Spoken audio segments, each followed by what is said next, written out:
Hello guys, good afternoon. Hope you guys are studying at a decent pace and more importantly studying properly, efficiently, effectively. So today's lecture, what are we going to revise?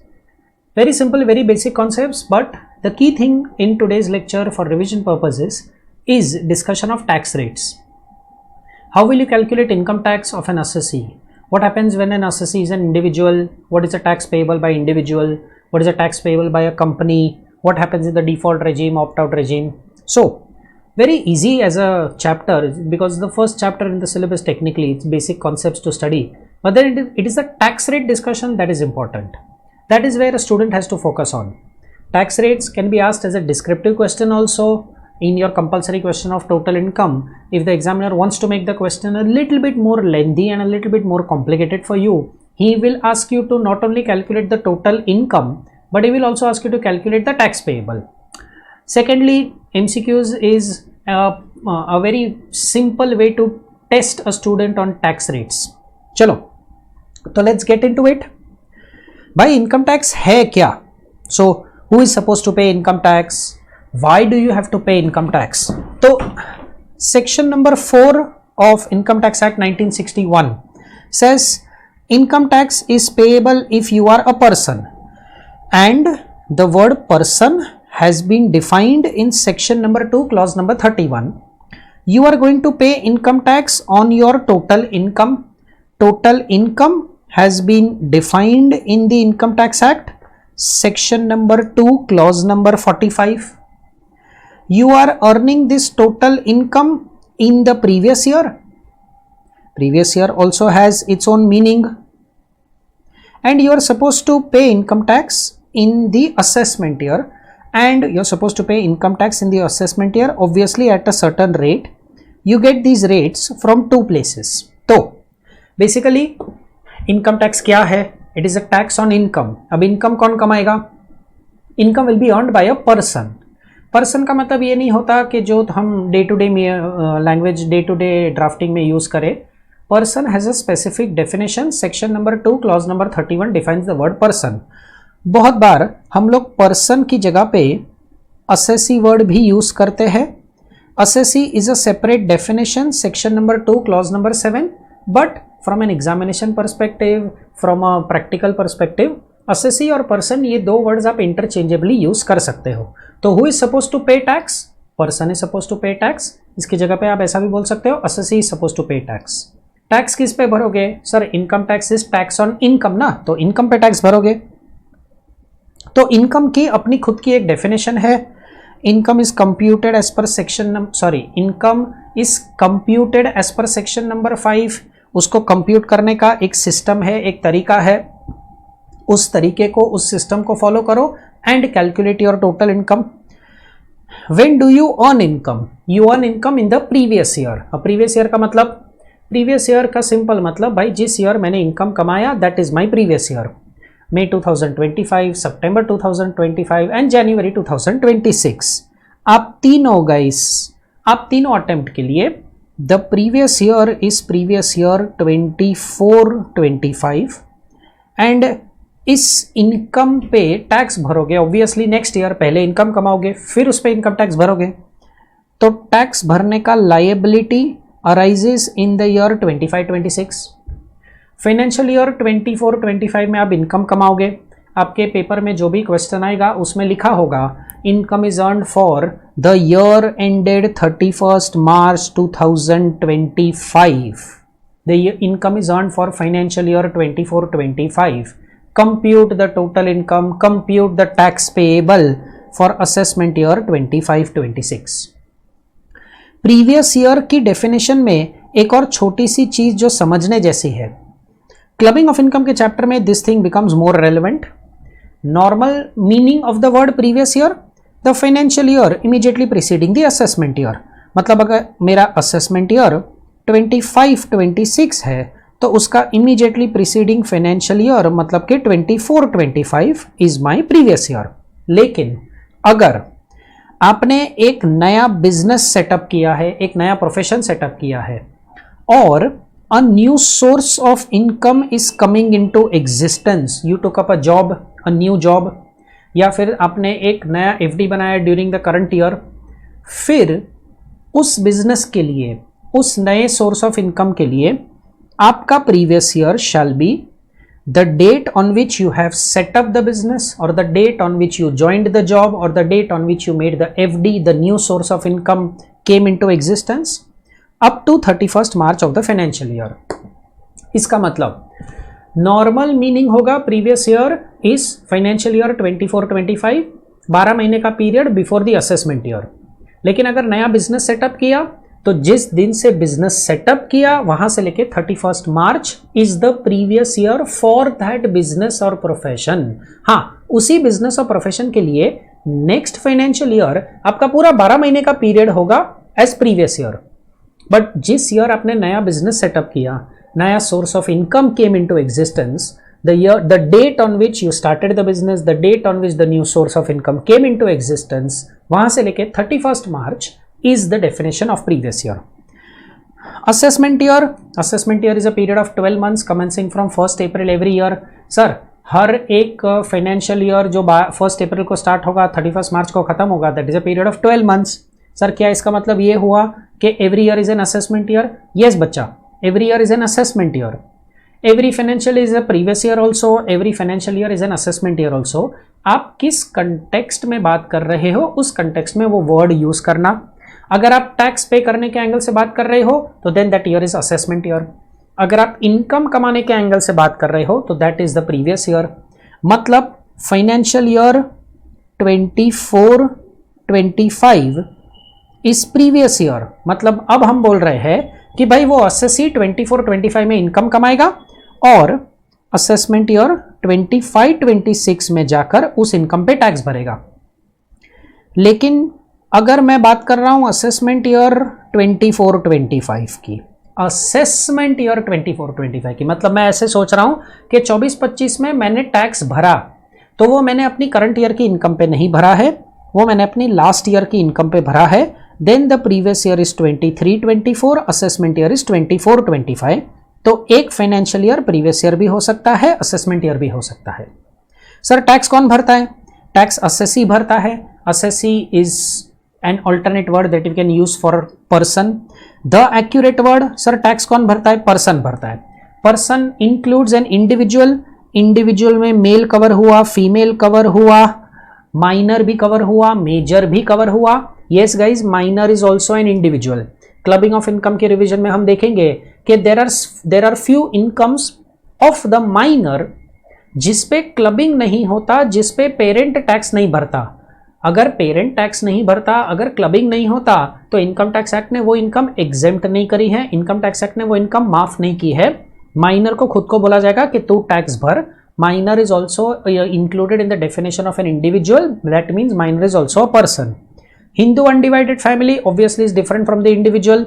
आप एक individual हो लेकिन you, your brother, your sister, your father, mother, जब ये group पूरा साथ में खड़ा रह जाएगा तो it's a Hindu undivided family. Hindu undivided family के नाम पे प्रॉपर्टी है इज डिफरेंट फ्रॉम तुम्हारे नाम का प्रॉपर्टी। हिंदू अनडिवाइडेड फैमिली का bank account is different from your bank account. तो इनकम टैक्स की नजर में HUF is also a person. HUF as a person is also suppose to pay income tax. Individual की income अलग है, HUF की income अलग है। आप कहीं पे जॉब कर रहे हो, आप बिजनेस कर रहे हो, आप रेंट कमा रहे हो, दैट्स योर इंडिविजुअल इनकम, उस पर आप खुद टैक्स भरोगे। लेकिन आपकी फैमिली के नाम पे इन्वेस्टमेंट हुआ है, फैमिली को रेंट, डिविडेंड, इंटरेस्ट जैसे इनकम मिल रही है, बिजनेस प्रॉफिट मिल रहा है, वो HUF के लिए टैक्सेबल होगा, not you. A company including a foreign company, now the word used is company, मतलब इसमें इंडियन कंपनी भी कवर हो गई, फॉरेन कंपनी भी कवर हो गई, लिस्टेड कंपनी भी कवर हो गई, unlisted company, private limited, public limited लेकिन अनलिस्टेड, सारी टाइप की कंपनीज कवर हो गई, including a foreign company. Obviously foreign company will pay tax in India only if it earns income in India. Section number 5 residential status के chapter में हम revise करेंगे कि भाई फॉरेन कंपनी का इनकम इंडिया में अर्न होगा तो ही इंडिया में टैक्स होगा। लेकिन एज ऑफ नाउ तो मैं क्या बोल रहा हूं, मेरे चार्जिंग सेक्शन 4 के हिसाब से anybody who is a person, देखो स्क्रीन का एकदम टॉप देखो, मेरे चार्जिंग सेक्शन 4 के हिसाब से anybody who is a person वो टैक्स भरेगा। पर्सन की डेफिनेशन में फॉरेन कंपनी भी इंक्लूड हुई, तो foreign company is also liable to pay tax. Partnership firm, अब आपका लाइबिलिटी अनलिमिटेड हो पार्टनरशिप एक्ट 1932 के हिसाब से, या it's a LLP limited liability partnership, हमें कोई फर्क नहीं पड़ता, हमारे लिए वो पार्टनरशिप फॉर्म है। Association of persons, body of individuals, association of person is not a partnership form, association of person is not a company, but association of person is group of persons who have come together. अपने आप को इन्होंने register किया है या नहीं किया है उससे फर्क नहीं पड़ता, कोई एक कॉमन ऑब्जेक्टिव है, कॉमन गोल है, प्रॉफिट कमाना है, या कोई नॉन प्रॉफिट ऑर्गेनाइजेशन है, लेकिन it is an association of person का मतलब वो फर्म नहीं है, वो कंपनी नहीं है, बट वो लोग साथ में आके कोई एक्टिविटी कर रहे हैं। अब उस एक्टिविटी में से इनकम जनरेट हो सकती है, तो मुझे अगर टैक्स करना है तो मुझे उस एसोसिएशन ऑफ पर्सन को, उस बॉडी ऑफ इंडिविजुअल को पर्सन वर्ड की डेफिनेशन में डालना पड़ेगा, क्योंकि चार्जिंग सेक्शन 4 के हिसाब से अगर आप पर्सन हो तो ही आप टैक्स भरोगे। Local authority is also included as a person. Artificial juridical person मतलब कोई ऐसा जो ये पॉइंट ए से लेके पॉइंट एफ में कवर नहीं हुआ, तो मैंने उसको एक आर्टिफिशियल ज्यूरिडिकल पर्सन की कैटेगरी में डाल दिया। And so I am trying to cover every type of an SSC, every type of a person. वो तुम्हारे मेरे जैसा नेचुरल ह्यूमन बीइंग हो, इंडिविजुअल हो, वो कंपनी जैसा लीगल पर्सन हो, आर्टिफिशियल पर्सन हो, कोई भी टाइप का पर्सन हो, आप सेक्शन नंबर 2 क्लॉज नंबर 31 के हिसाब से पर्सन हो, and you are suppose to pay tax on your income whenever you earn income. Tax भरना पड़ेगा, टैक्स भरना पड़ेगा एट सम रेट्स। तो ये जो रेट्स है ना, इसमें मैंने ऐसे 2 बाइफर्केशन किए। ये जो रेट ऑफ टैक्स है, आपको 2 जगह से ये रेट मिलेगा। 1, you will find the rate of tax as per the budget, मतलब you will find the rate of tax in the Finance Act। Finance Act 2024 में आपको जो रेट ऑफ टैक्स मिलता है वो पर्सन बेस्ड होता है। इंडिविजुअल स्लैब रेट पे टैक्स भरता है, कंपनी फ्लैट रेट पे टैक्स भरती है। ये कहाँ पे लिखा है? फाइनेंस एक्ट में लिखा है। But there are some income tax rates जो इनकम टैक्स एक्ट 1961 में ही लिखे हुए हैं। इनकम टैक्स एक्ट 1961 में लिखे हुए जो रेट्स है ना, ये इनकम बेस्ड रेट्स है। इनकम बेस्ड मतलब आप किसी भी टाइप के पर्सन हो, इंडिविजुअल हो, HUF हो, AOP हो, कंपनी हो, अगर ये वाली इनकम कमाई आपने तो इस पे इनकम टैक्स एक्ट में जो रेट लिखा है वो ही रेट फॉलो होगा। So there are some special incomes जिनके लिए special income tax rate prescribe कर रखा है irrespective of the person. There are some special incomes, वो स्पेशल इनकम्स के लिए स्पेशल टैक्स रेट प्रिस्क्राइब करके रखा है irrespective of the person who you are. ये इनकम कमाई तो यही रेट पे टैक्स भरना पड़ेगा। ओके, टोटल इनकम मतलब क्या होता है? Total income is a legal word, इसको डिक्शनरी मीनिंग की तरह मत इंटरप्रेट करना, सारी इनकम्स को टोटल कर लिया मतलब टोटल इनकम नहीं। Total income means the amount of income referred to in section number 5। इसका मतलब this depends on the residential status of the person and it is to be computed in the manner laid down in the act. अब what is this manner laid down in the act? So all your heads of income, any income that you earn gets divided into these 5 heads। Salary मतलब जो job करने वाले बंदे को मिलता है। Income from house property मतलब rental income. Profits and gains of business profession, नाम ही आपको बोल देता है बिजनेसमैन या प्रोफेशनल को जो इनकम मिलती है। कैपिटल गेन्स मतलब फिक्स्ड एसेट्स, इन्वेस्टमेंट्स बेच के जो प्रॉफिट आया। Income from other sources, simple meaning कोई ऐसी इनकम जो ये पहले 4 हेड में कवर नहीं होती वो ये 5th हेड में कवर हो जाएगी। Now the key important thing, some technical things to understand। देखो, जब ये 5 हेड्स टोटल करते हैं ना हम, then all 5 heads put together gives us something called as gross total income। Gross total income की डेफिनेशन अगर मुझे एकदम एक्यूरेटली डिफाइन करनी हो तो I would put it like this. Gross total income means income from all the 5 heads, लेकिन that's not enough. There is a chapter that we have in our syllabus called as clubbing of income। तो clubbing of income के sections को भी effect देना पड़ेगा। ऐसा हो सकता है कि इनकम मेरी वाइफ ने कमाई बट वो मेरे लिए टैक्सेबल हो रही है because of the provisions of clubbing. So इसका मतलब ये होगा कि वो मेरे ग्रॉस टोटल इनकम में इंक्लूड होगी। Then there is a chapter called as set off and carry forward of losses. Gross total income calculate करने के प्रोसेस में ये set off and carry forward of losses का भी इफेक्ट देना पड़ेगा. I am earning income from house property, but मेरे पास करंट ईयर में profits and gains of business profession PGBP में लॉस है, तो उस लॉस को हाउस प्रॉपर्टी के प्रॉफिट के सामने सेट ऑफ करो. I am having capital gains as an income, but पुराना कैपिटल लॉस ब्रॉट फॉरवर्ड है, कैरीड फॉरवर्ड है, तो उसको भी सेट ऑफ करो. And so gross total income के प्रोसेस में 5 हेड्स ऑफ इनकम ली जाती है, क्लबिंग ऑफ इनकम का इफेक्ट दिया जाता है, सेट ऑफ कैरी फॉरवर्ड का इफेक्ट दिया जाता है. एक इंपॉर्टेंट चीज, all incomes which are covered by section number 10 exempt incomes, these section 10 incomes are excluded from this calculation. Section 10 की कोई भी इनकम आप समझ लो वो हेड्स ऑफ इनकम में नहीं ली जाती. All these heads of income that we are talking about, they only are incomes which are subject to tax, they are taxable incomes. और हाँ, but naturally इसके साथ साथ मुझे section number 5 that is scope of total income, इस section number 5 का भी effect देना पड़ेगा. मतलब सेक्शन नंबर 5 कंसिडर करना पड़ेगा.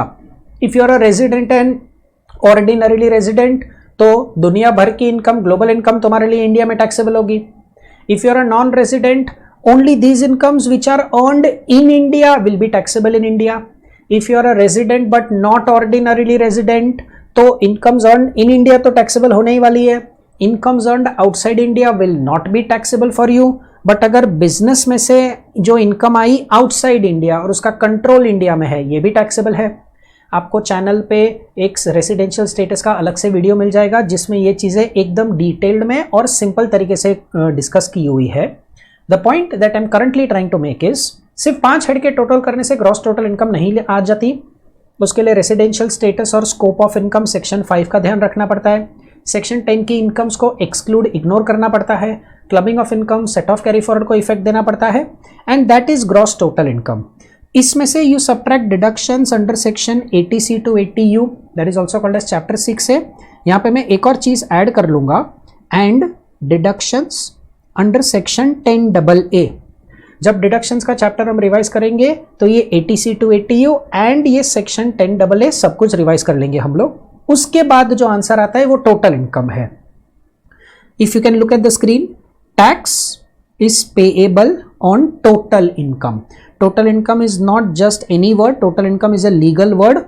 5 हेड्स के टोटल को ग्रॉस टोटल इनकम बोलते हैं, लेकिन डिडक्शन माइनस करने के बाद जो आया वो टोटल इनकम. आपके क्वेश्चन पेपर में जितना लीगल लैंग्वेज या जितना टेक्निकली आप करेक्ट रहोगे उतना ज्यादा मार्क्स स्कोर करने का चांस है.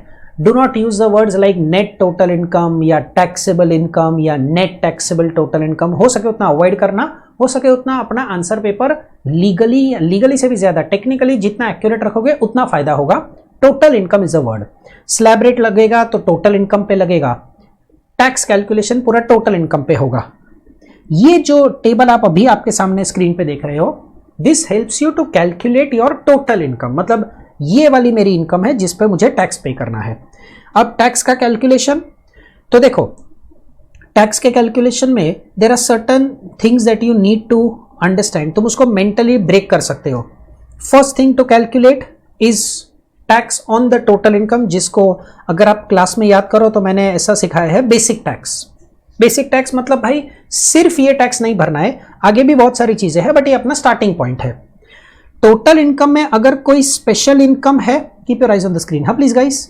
टोटल इनकम में अगर कोई स्पेशल इनकम है तो उसके लिए स्पेशल टैक्स रेट लग जाएगा. नेक्स्ट पेज पे उसका टेबल है, वो भी देख लेते हैं.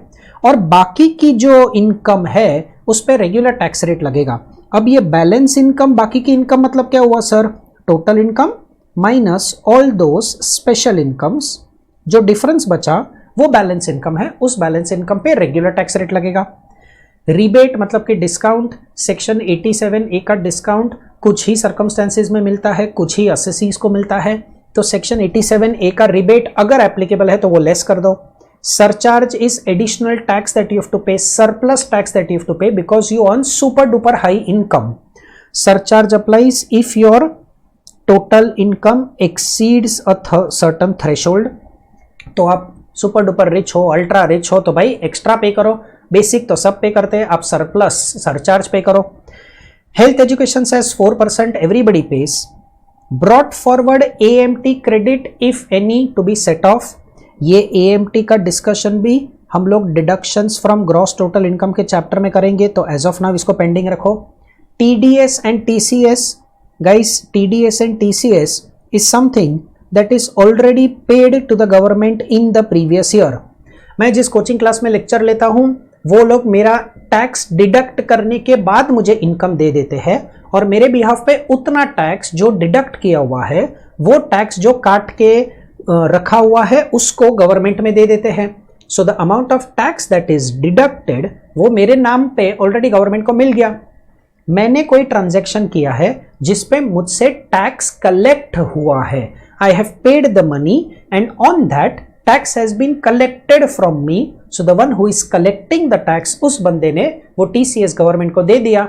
मतलब ये सारा पैसा तो गवर्नमेंट को ऑलरेडी प्रीवियस ईयर में मिल गया है, दैट मीन्स उतना मैं लेस कर दूंगा। TDS TCS माइनस करने के बाद जो अमाउंट आता है ना, this is called advance tax payable. Advance tax paid, ये अमाउंट भी ऑलरेडी प्रीवियस ईयर में पे हो चुकी है। Then the balance remaining is my tax payable at the time of filing return. Return कब फाइल होता है? रिटर्न फाइल होता है असेसमेंट ईयर में। अगर TDS और एडवांस टैक्स बहुत ज्यादा हो गया तो मुझे टैक्स रिफंड भी मिलेगा, तो मेरे रिटर्न ऑफ इनकम में ये सब कुछ रिफ्लेक्ट होगा कि टैक्स पेएबल है या टैक्स रिफंडेबल है। There is a separate chapter in the form of advance tax, there is a separate chapter in the form of TDS TCS। सबके रिवीजन के वक्त इसके बेसिक कॉन्सेप्ट्स देखेंगे हम लोग। सो टैक्स कैलकुलेशन में first item is basic tax, second rebate, third surcharge, fourth health education cess, and then चीजें less हो जाती है।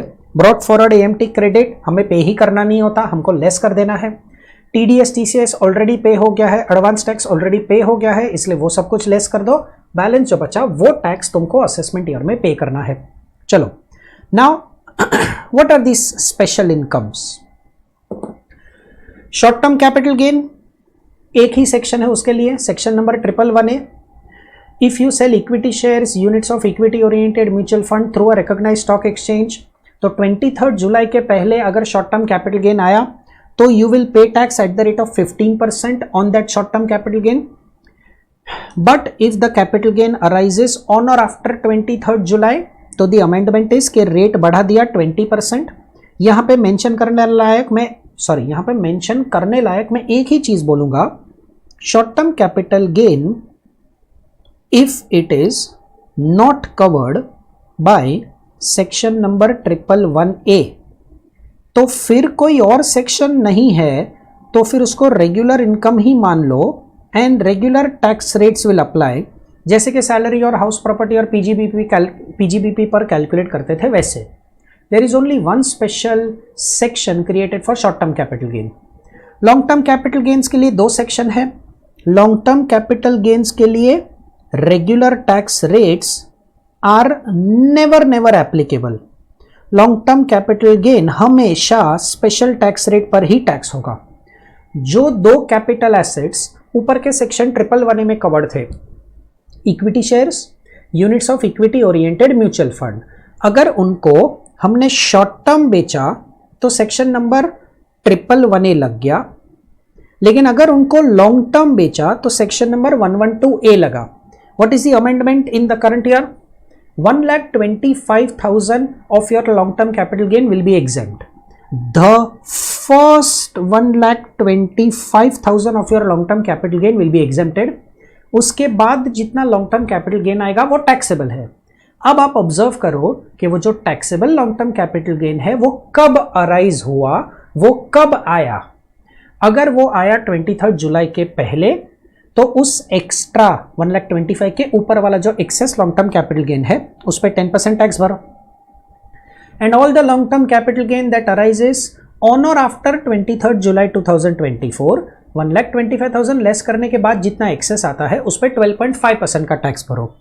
बहुत सारे स्टूडेंट्स का ये मुझे मैसेज आया है कि भाई सर ये कैसे कैलकुलेट होता है। तो देखो, एक बहुत ही सिंपल सा एग्जांपल दिया मैंने ये अलग अलग डेट्स पे मेरे इक्विटी शेयर्स, म्यूचुअल फंड के इक्विटी ओरिएंटेड म्यूचुअल फंड के यूनिट्स बेचे, और ये तुम्हारा लॉन्ग टर्म कैपिटल गेन है।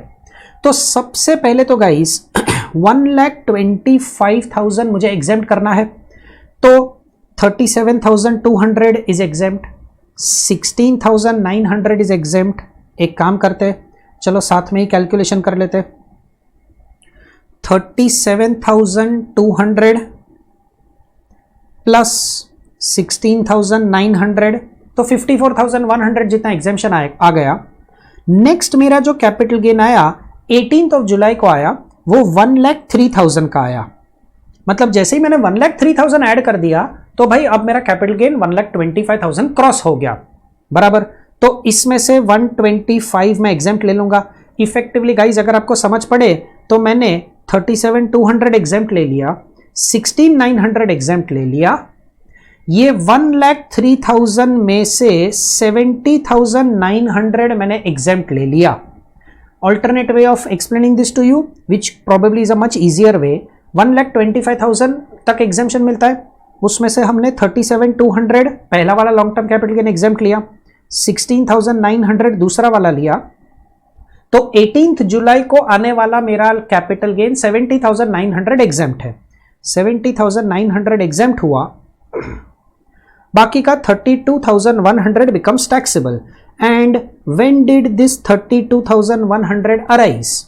It arises on 18th of July 2024, 23 जुलाई के पहले। तो ये 32,100 पे 10% का टैक्स लगेगा। उसके बाद 23 जुलाई को 12,000, the drafting used in the law is on और आफ्टर, मतलब 23 जुलाई ऑनवर्ड्स नया टैक्स रेट लग गया। 12,000 plus 9,000 plus 16,500, 12,000 plus 9,000 plus 16,500, this gives me my 37,500। ये 37,500 पे 12.5% का tax. So under section 112A 7898 is my tax payable.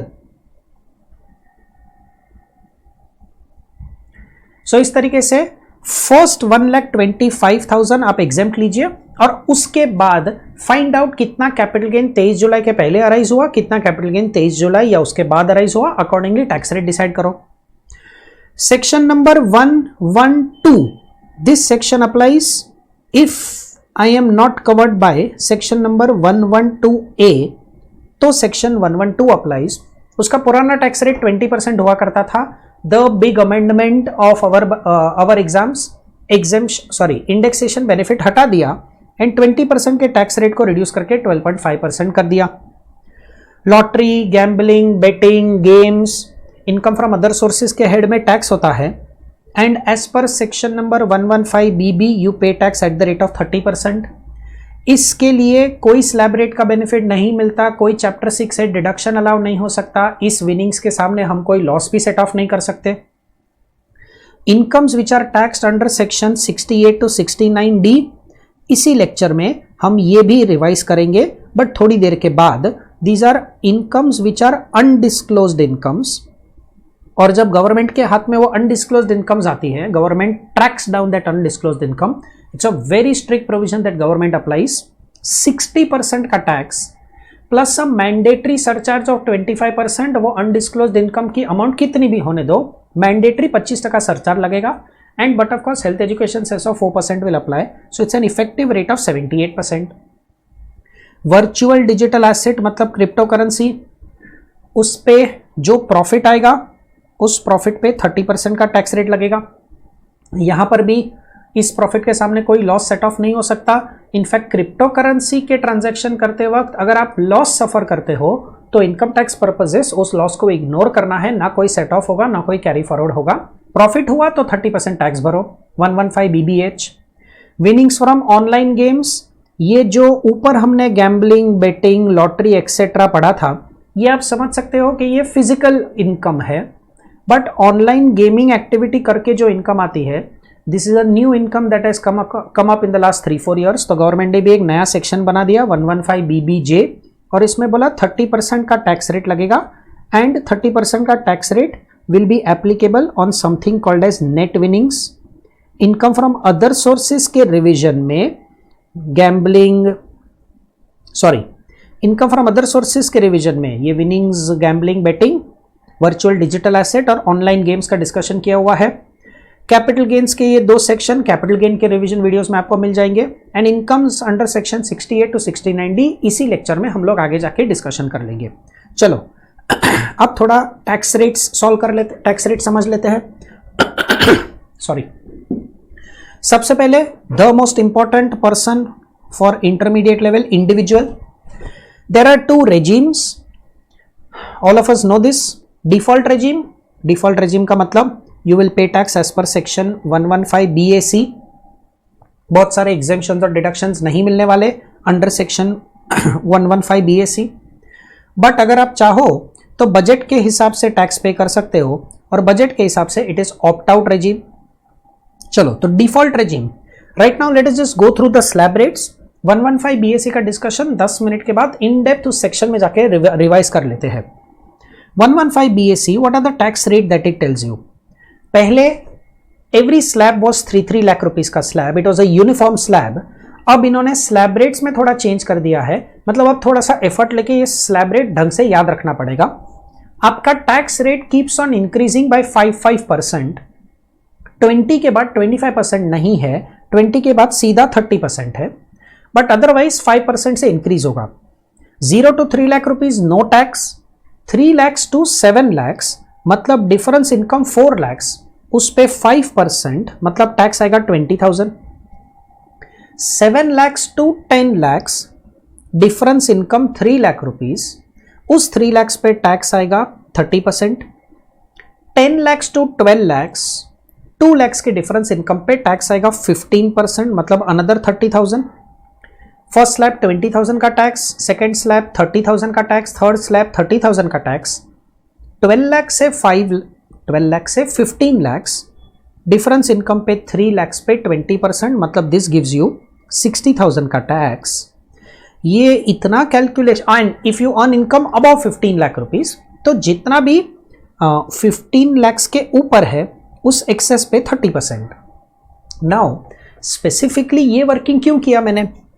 अगर आप इसका टोटल करो 20 + 30 50 + 30 80 + 60 140, you have an income tax of 1,40,000 on an exact income of 15 lakhs। ये आपको MCQs में हेल्प करेगा।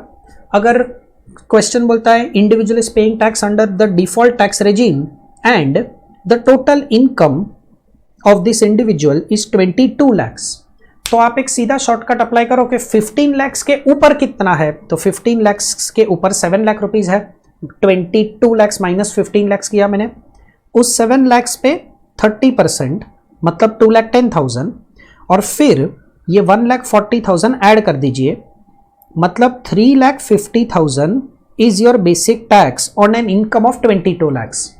MCQs में जब टाइम सेव करना होगा तो ये शॉर्टकट आपको बहुत हेल्प करेगा। 15 लाख के ऊपर 30% लगता है, तो 15 लाख रुपए तक मेरा टैक्स कितना आता है, that tax exactly works out to 1,40,000। बस ये अमाउंट याद रख लो, that will help you a lot in solving your MCQs faster. Default tax regime section 115 BAC सारे इंडिविजुअल्स के लिए है। आप सीनियर सिटीजन हो, सुपर सीनियर सिटीजन हो या बिलो 60 ईयर्स हो, आप रेजिडेंट हो, नॉन रेजिडेंट हो, 115 BAC has these slab rates only. But when you go for the opt out regime मतलब आप बजट के हिसाब से टैक्स पे करते हो, then if you are a number 1 resident senior citizen. Senior citizen का मतलब you are 60 years or more than 60 years but less than 80 years, then on the first 3 lakh rupees no tax, 3 lakhs to 5 lakhs 5%, 5 lakhs to 10 lakhs 20%, and any income above 10 lakhs is 30%. so 3 lakhs to 5 lakhs 2 lakh rupees पे 5% के हिसाब से 10,000 का tax आएगा। 5 lakhs to 10 lakhs 5 lakhs का difference income, उस पे 20% के हिसाब से 1 लाख रुपीज का टैक्स आएगा। मतलब if you are a resident senior citizen तो आपका इनकम टैक्स है 1,10,000 up to a total income of 10 lakhs। मतलब अगर आपको क्वेश्चन बोलता है that the individual is paying tax as per the opt out regime and he has an income of 22 lakhs, तो 10 लाख रुपए तक 1,10,000, मतलब ऊपर के 12 लाख रुपए पे 22 माइनस 10, ऊपर के 12 लाख रुपीस पे मैं 30% अप्लाई करके 3,60,000 का टैक्स गिन लूंगा. 3,60,000 plus 1,10,000, my tax will work out to 4,70,000. तो जैसे हमने डिस्कशन किया, this will help you to do your tax calculations pretty fast.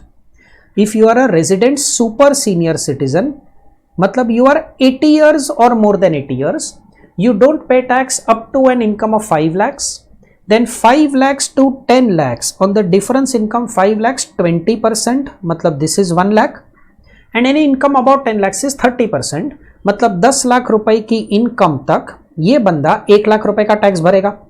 One important observation, pretty sure सब लोगों ने किया है, ये सारे स्लैब रेट्स सीनियर और सुपर सीनियर सिटीजन को तो लगते ही है, but simultaneously they should also be a resident. If they are a non resident तो फिर age does not matter. If they are below 60 years of age तो they are not a senior citizen. अब इनके लिए मेरा third category का slab लगेगा. 0 to 2,50,000 कोई टैक्स नहीं आएगा. 2,50,000 से 5 lakhs on the difference income of 2.5 lakhs 5% के हिसाब से 12,500 का टैक्स आएगा. 5 lakhs to 10 lakhs difference income 5 lakh पे 20% के हिसाब से 1 lakh. So in this case if your total income is exactly 10 lakhs, you will have to pay a tax of 1,12,500. if you can, तो इस चीज को नोट कर लो. वैसे लेक्चर के एंड में मैं आपको ये एक टेबल फॉर्म में दिखाने ही वाला हूं. Up to an income of 10 lakhs 1,10,000 का टैक्स आएगा अगर आप रेजिडेंट सीनियर सिटीजन हो. अगर आप रेजिडेंट सुपर सीनियर सिटीजन हो तो टैक्स 1 लाख रुपीज आएगा. And if you are following in the third category तो टैक्स आएगा 1,12,500. ये टैक्स कैलकुलेशन आपका बेसिक टैक्स है, इसमें से रिबेट लेस करना है. तो डिफॉल्ट रेजिम, रिबेट थोड़ा सा कॉम्प्लिकेटेड है, प्लीज ध्यान दे देना. एक काम करते हैं, पहले तो ऑप्ट आउट रेजिम का रिबेट देख लेते हैं. If the total income is less than और इक्वल टू 5 lakhs, ये सिंपल है तो इसको पहले डिकोड कर लेते हैं. बेसिक टैक्स और a maximum of 12,500 whichever is less. Max to max rebate 12,500 का मिलेगा, उससे ज्यादा रिबेट नहीं मिल सकता. If the total income is greater than 5 lakhs तो नो रिबेट, मतलब आपकी इनकम 5,01,000 हो गई, 5,07,000 रुपए हो गई, 5 लाख के ऊपर इनकम क्रॉस हुई, नो रिबेट, पूरा बेसिक टैक्स भरना पड़ेगा. एक छोटा सा clarification, this rebate is not available against the tax that I am going to pay on long term capital gain under section 112A. वो सेक्शन जिसमें 1.25 लाख रुपए का एग्जेम्पशन मिलता है और उसके बाद you pay tax at the rate of 10% up to 23rd July and 12.5% on और आफ्टर 23rd जुलाई. बस वो एक टैक्स के सामने आप ये रिबेट क्लेम नहीं कर सकते. You can claim this rebate, it is very much possible. You can claim this rebate under the tax that you pay under section 111A, short term capital gain. Long term capital gain under section 112, lottery gambling betting 115BB, physical lottery gambling betting हुआ तो, online हुआ तो 115BBJ, इसके सामने भी आप rebate claim कर सकते हो. There is no specific restriction mentioned, तो क्रिप्टो करेंसी के टैक्स के सामने भी रिबेट पॉसिबल है. बस एक स्पेसिफिक रिस्ट्रिक्शन है, 112A के टैक्स के सामने आप रिबेट क्लेम नहीं कर सकते. ये फिर आप कोई भी रेजिम हो, डिफॉल्ट रेजिम या opt out regime. This rebate also is available if and only if you are a resident individual. अगर आप resident individual हो तो ही you are eligible for rebate. अगर आप non resident हो तो ये rebate available नहीं है. Now the default regime. Default regime में if the total income is less than or equal to 7 lakhs, maximum 25,000 का rebate मिलेगा. So that is absolutely okay. यहां पर भी, but obviously रिबेट के पूरे सेक्शन के लिए यहां रेसिडेंट इंडिविजुअल होना चाहिए. Resident individual, you have to be a resident individual for this, फिर वो ऑप्ट आउट रेजिम हो या डिफॉल्ट रेजिम हो. But if the total income is exceeding 7 lakhs, तो ये कॉन्सेप्ट को ना बहुत सारे लोग मार्जिनल रिबेट करके भी कहते हैं। मार्जिनल शब्द जो है, मार्जिनल वर्ड जो है, दैट मीन्स थोड़ा सा income is exceeding the limit marginally. अगर मेरी इनकम 7 लाख रुपीज से बढ़ गई तो सबसे पहले तो स्लैब रेट के हिसाब से आपका टैक्स ढूंढिए, that is point number A. Point number B, 7 lakh के ऊपर आपने कितनी इनकम कमाई, उसको एक्सेस इनकम का एक नाम दे दिया, वो पॉइंट नंबर बी। ए और बी को कंपेयर करो, if your A amount is greater than B, तो दोनों के बीच का जो डिफरेंस है ना ए माइनस बी, इसको रिबेट ले लो और इस रिबेट को तुम्हारे स्लैब रेट वाले टैक्स में से लेस कर देना। लेकिन अगर मेरा ए अमाउंट मतलब कि मेरा tax amount is less than और equal to the extra income, मतलब मेरे पास एक्स्ट्रा इनकम ज्यादा है और टैक्स थोड़ा कम आ रहा है, तो भाई आपको कोई रिबेट नहीं मिलेगा, आपको पूरा टैक्स भरना पड़ेगा। सो इनकम अगर हल्की सी 7 लाख के ऊपर चली गई, for example if the total income is 7,10,000, तो ये अपने पास स्लैब रेट्स है। 0 to 3 लाख रुपीस पे कोई टैक्स नहीं, 3 लाख to 7 लाख, 4 लाख की इनकम पे 20,000, तो ये 20,000 का मेरा टैक्स आया। और 7 लाख के ऊपर मैंने 10,000 रुपया कमाया, 10,000 पे 10% इज 1,000, मतलब मेरा टैक्स कैलकुलेशन बोलता है that my A amount is 21,000। What is the excess income over and above 7 lakhs? My excess income over and above 7 lakhs is 10,000 rupees. तो अब कंपैरिजन करो, is 21,000 greater than 10,000? Yes it is, मतलब 21 minus 10, 11,000 का rebate मिलेगा। Sir ये rebate हम कहां से लेस करेंगे? स्लैब रेट वाला जो टैक्स है, कितना टैक्स है? वो 21,000 है, वो 21,000 में से 11,000 का रिबेट माइनस कर दो, बाकी जो 10,000 बचेगा उस पे 4% का health and education cess calculate करके 10,400 is a tax that you will pay to the government अगर आपकी इनकम 7,10,000। याद रखो गाइस, अगर ऐसा मार्जिनल रिबेट का कॉन्सेप्ट नहीं होता, जैसे कि ऑप्ट आउट रेजिम में मार्जिनल रिबेट का कॉन्सेप्ट है ही नहीं, 5 लाख के ऊपर अगर इनकम क्रॉस होती है तो पूरा टैक्स भरना पड़ेगा, 5 लाख के ऊपर इनकम एक्सीड होती है तो पूरा टैक्स भरना पड़ेगा।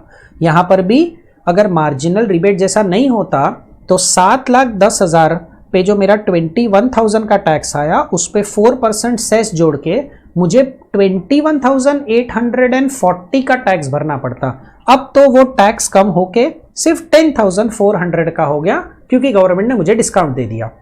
दिस विल वर्क, ये मार्जिनल रिबेट का concept will work if your total income is marginally थोड़ा सा अबाउ 7 लाख रुपीस। तो ये देखो,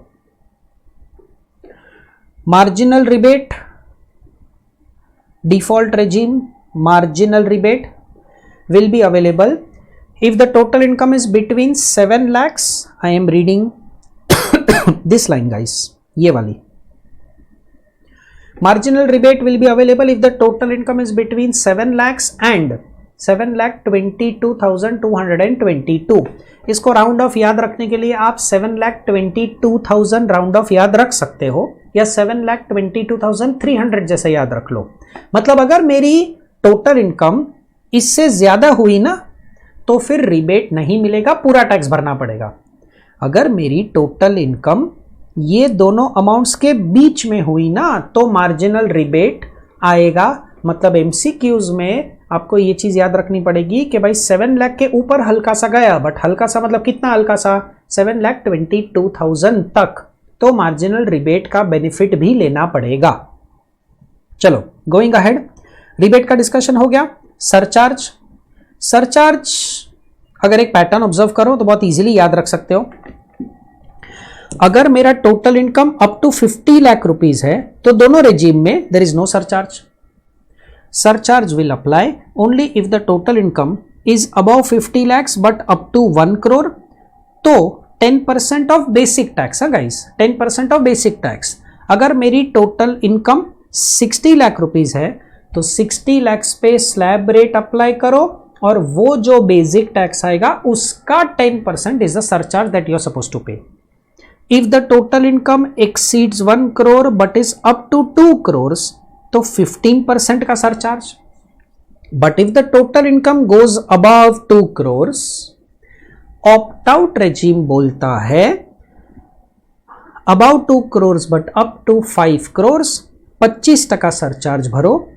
अबाउ 5 करोड़ अगर आपकी इनकम जाती है 37% का सरचार्ज भरो. Section number 115 BAC default regime को ज्यादा प्रमोट करने के लिए, ज्यादा पॉपुलराइज करने के लिए यहां पे इन्होंने 37% का सरचार्ज नहीं रखा है.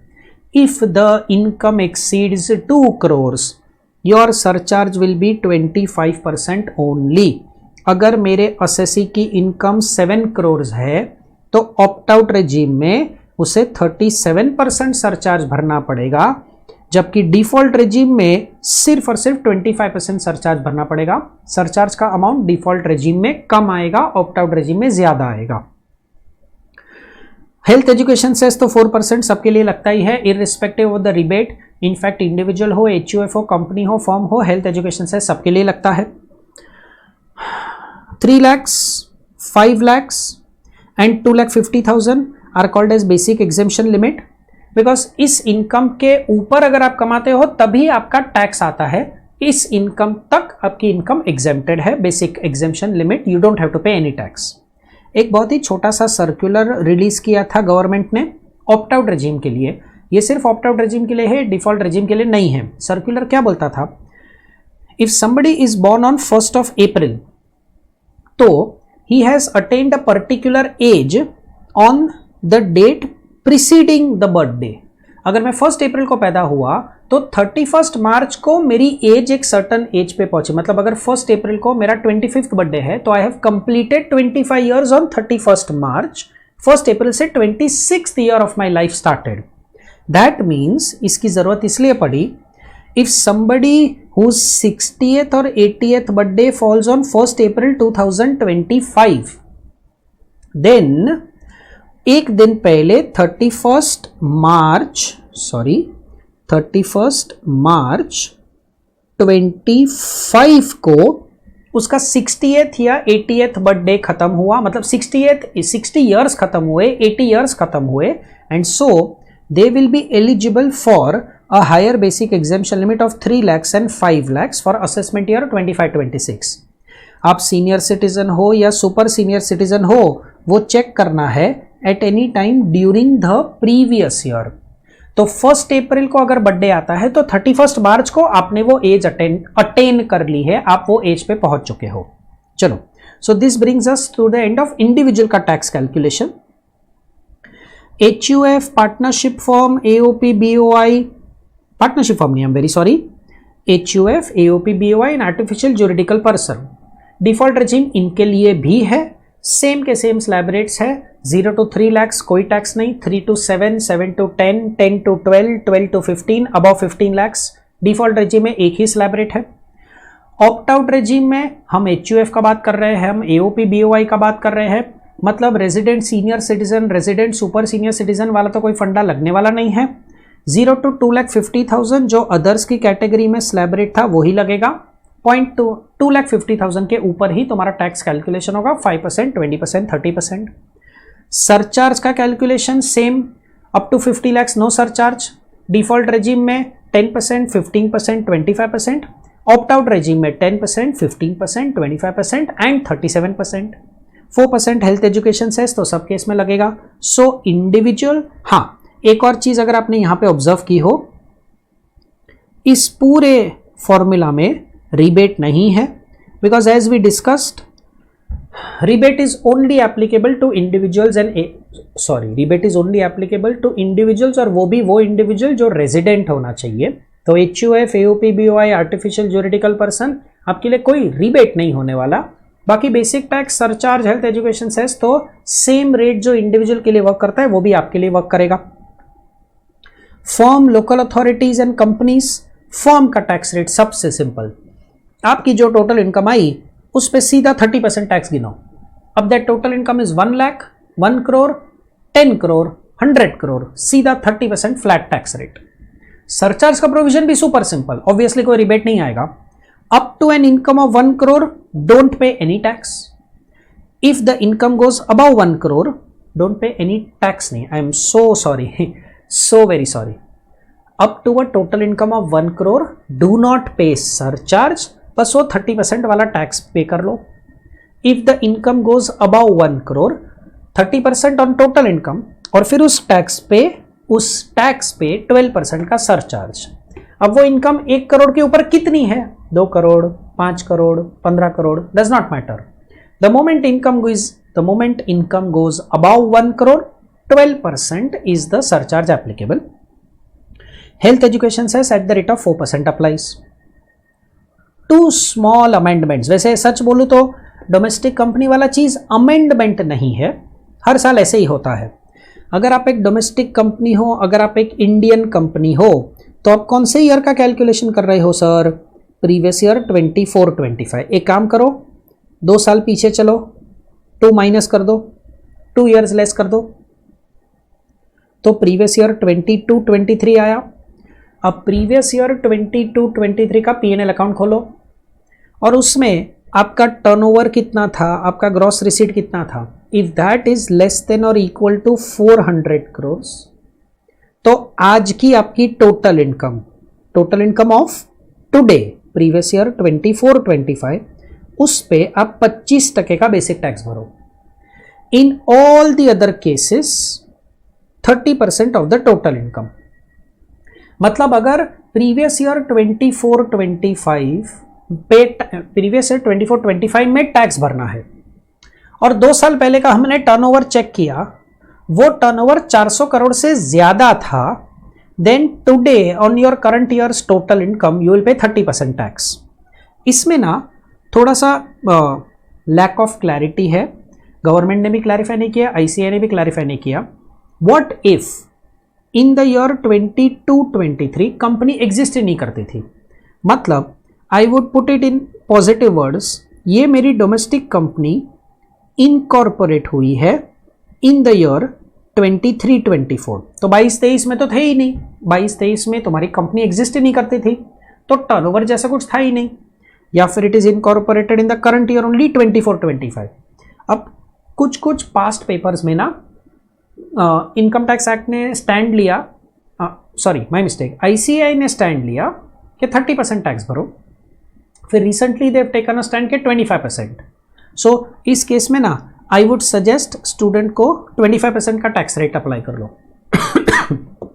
हमारा इंटेंशन कुछ ऐसा है कि जो 2 साल पहले का टर्नओवर 400 करोड़ से ज्यादा था, मतलब तुम एक अच्छी खासी रिच कंपनी हो, 2 साल पहले तुम्हारा सेल्स इतना ज्यादा था, तुम्हारा तो एबिलिटी है, तुम्हारा तो औकात है, तुम्हारी हैसियत है टैक्स भरने की, तुम ज्यादा टैक्स भरो, ज्यादा कंट्रीब्यूट करो. सो हमने बाकी सारी कंपनीज को 25% में कवर कर लिया. मतलब एक न्यूली इनकॉर्पोरेटेड कंपनी हुई 24-25 या लास्ट ईयर 23-24, तो 2 साल पहले का आपके पास टर्नओवर नहीं है, बट कोई बात नहीं, हम आपको 25% का टैक्स रेट लगा देंगे. You pay tax at the rate of 25% only. Recently institute ने ये स्टैंड लिया हुआ है, and so we will also go ahead with this only. Domestic company है, रिबेट का तो सवाल नहीं आता.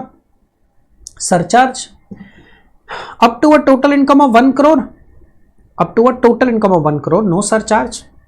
If the total income goes above 1 crore but up to 10 crore, tax का 7%, and if it is above 10 crores, tax का 12%. Health education says 4%, तो सबको लगेगा ही. The small amendment, अगर आप एक फॉरेन कंपनी हो तो इन्होंने टैक्स रेट 40% से रिड्यूस करके 35% कर दिया, बस, बाकी कोई ग्रेट चेंज नहीं है. 40% का tax rate comes down to 35%, surcharge 0, 2%, 5%.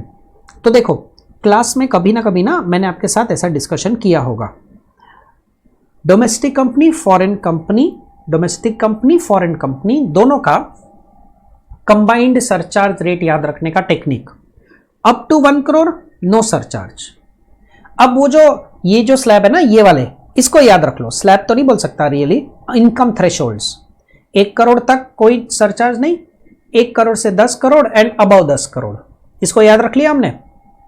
Foreign company 2%, foreign company 2%, 5%. Domestic company 2 + 5 7%, 7 + 5 12%. So देखो कंपनीज का बात कर रहे हैं हम लोग, specifically companies. Up to an income of 1 crore no surcharge, सिर्फ बेसिक टैक्स भरो और हेल्थ एजुकेशन सेस भरो।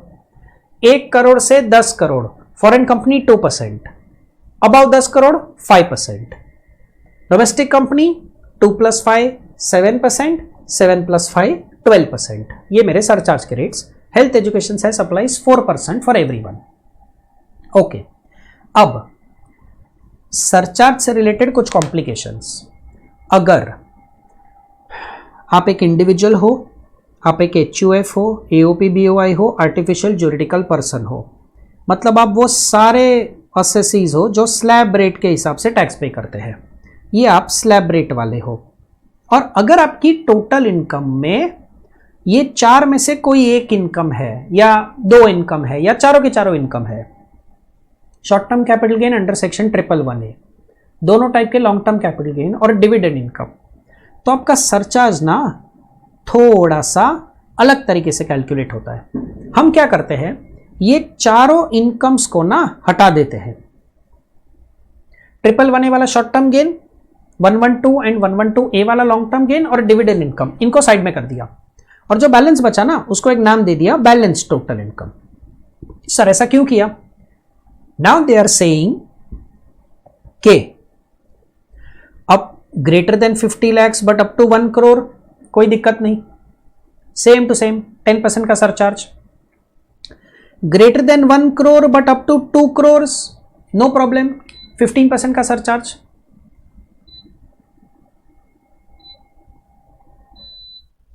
But if the total income goes about 2 crore, अब थोड़ा सा ध्यान रखना, एक छोटा सा एरर हुआ है, वो हेडिंग थोड़ा इंटरचेंज कर लेना प्लीज। फाइंड आउट कि वो 4 इनकम्स हटाने के बाद मेरी बैलेंस टोटल इनकम कितनी है।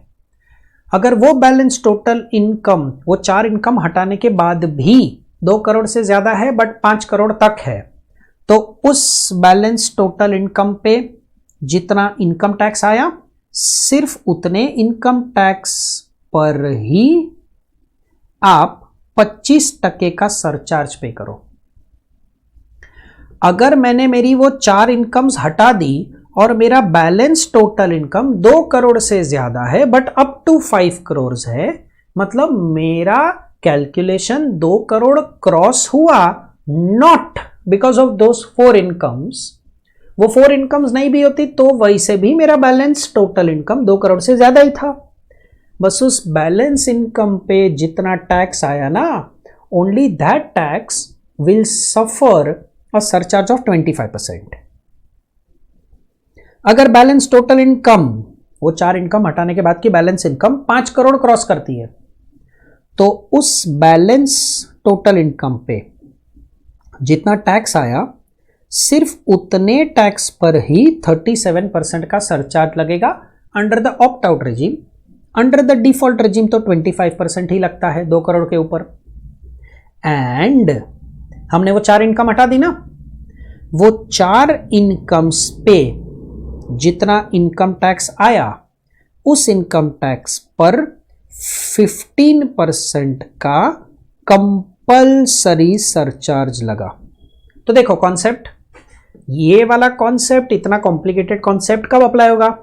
ये तभी अप्लाई होगा if my total income exceeds 2 crore. If it is more than 2 crore तो 2 टुकड़े करो। वो 4 इनकम्स अलग कर ली हमने, 4 इनकम अलग कर ली, बाकी की बैलेंस टोटल इनकम कितनी है? 2 करोड़ से ज्यादा है बट अप टू 5 करोड़। इस बैलेंस टोटल इनकम पे जो टैक्स आया उस टैक्स पे 25% का surcharge. Balance total income 5 crore से ज्यादा है तो ऑप्ट आउट रेजिम में उस बैलेंस टोटल इनकम पे जो टैक्स आया उस टैक्स पे 37% सरचार्ज, डिफॉल्ट रेजिम में उस टैक्स पे 25% सरचार्ज। और ये जो 4 इनकम अलग करी ना, इस इनकम पे टैक्स गिनो, टैक्स तो भरना ही है। ये टैक्स पर you apply a surcharge of 15%, mandatory surcharge irrespective of what is the amount of these 4 incomes. Then you don't look at the 4 incomes and what is the amount. whatever be the amount 15% का compulsory surcharge. A case not covered by 3A and 3B above. मतलब हमने ना total income तो calculate करी, 4 incomes को include करूं ना तो 2 करोड़ क्रॉस होती है. बट जैसे ही वो 4 इनकम को हमने हटा दिया, the moment we exclude those 4 incomes, the balance total income is up to 2 crore. मतलब मेरा कैलकुलेशन 2 करोड़ क्रॉस हुआ ये 4 इनकम्स की वजह से. जैसे ही मैंने ये 4 इनकम हटा दी ना, मेरी बैलेंस टोटल इनकम तो 2 करोड़ या उससे कम आ गई. मतलब 2 करोड़ कभी क्रॉस हुआ ही नहीं था अगर ये 4 इनकम नहीं होती. तो 25% का 37% का सरचार्ज क्यों लगेगा? फिर तो एक काम करो, सीधा सीधा जितना भी इनकम टैक्स आता है ना 15% का फ्लैट सरचार्ज लगा दो ऑन योर इनकम टैक्स. चारों इनकम्स को भी इंक्लूड कर लो, बैलेंस टोटल इनकम का टैक्स भी ले लो, सारे इनकम टैक्स पे सीधा 15% surcharge. Okay, one small complication. ये 4 में से एक इनकम ना अपनी डिविडेंड इनकम है. अब डिविडेंड इनकम के लिए तो कोई स्पेशल टैक्स रेट होता नहीं है. Section 111A, section 112, section 112A, हाँ वो सब के लिए स्पेशल टैक्स रेट है. डिविडेंड के लिए तो कोई स्पेशल टैक्स रेट नहीं है. डिविडेंड का टैक्स तो स्लैब रेट पे ही कैलकुलेट होगा. तो एक काम करो, ये जो 3 कैपिटल गेन्स है ना, शॉर्ट टर्म लॉन्ग टर्म वाले, इनको हटा दो, डिविडेंड को रखो और स्लैब रेट वाला टैक्स गिनो. ये जो टैक्स आएगा ये ऑब्वियसली स्लैब रेट वाला टैक्स होगा. फिर टोटल इनकम, जिस टोटल इनकम पे आपने ये स्लैब रेट वाला टैक्स लगाया ना, वो टोटल इनकम डिनोमिनेटर में डालो, including the dividend income and excluding those 3 capital gains. तो स्लैब रेट वाला tax divide by total income multiplied by the amount of dividend income. तो डिविडेंड इनकम पे एवरेज बेसिस पे टैक्स गिन लिया. मेरी टोटल इनकम 3.6 करोड़. अब इसमें से ये डिविडेंड इनकम 10 लाख और ये जो 3 कैपिटल गेन मैंने हटाए ना, वो समझ लो 40 लाख. तो 40 लाख प्लस 10, 50 लाख हटाने के बाद भी मेरी बैलेंस टोटल इनकम तो 2 करोड़ के ऊपर ही है. अब 25% का सरचार्ज लगेगा on the balance total income पर जो टैक्स आया. 3.6 करोड़ में से 40 लाख और 10 लाख हटाने के बाद 3.1 करोड़ आता है. तो टैक्स ऑन 3.1 करोड़, इस पे 25% सरचार्ज. लेकिन भाई 10 लाख के डिविडेंड इनकम पे भी तो टैक्स गिनना पड़ेगा ना. तो एक काम करो, 3.6 करोड़ की टोटल इनकम है ना, उसमें से मेरे कैपिटल गेन हटा दो 40 लाख रुपए. कितना बचा? 3.2 करोड़. ये मेरा डिनोमिनेटर आया 3.2 करोड़. उस पे स्लैब रेट वाला मैंने टैक्स गिना. Obviously it's easy to understand कि 3.2 करोड़ में 10 लाख रुपए का डिविडेंड इंक्लूडेड है. तो स्लैब रेट वाला टैक्स गिना, डिवाइड बाय 3.2 करोड़ किया, मल्टीप्लाइड बाय 10 लाख किया. अब जो आंसर आया ये आया टैक्स ऑन डिविडेंड इनकम. और इस वाले टैक्स पर, ये वाले टैक्स पर मेरा सरचार्ज लगेगा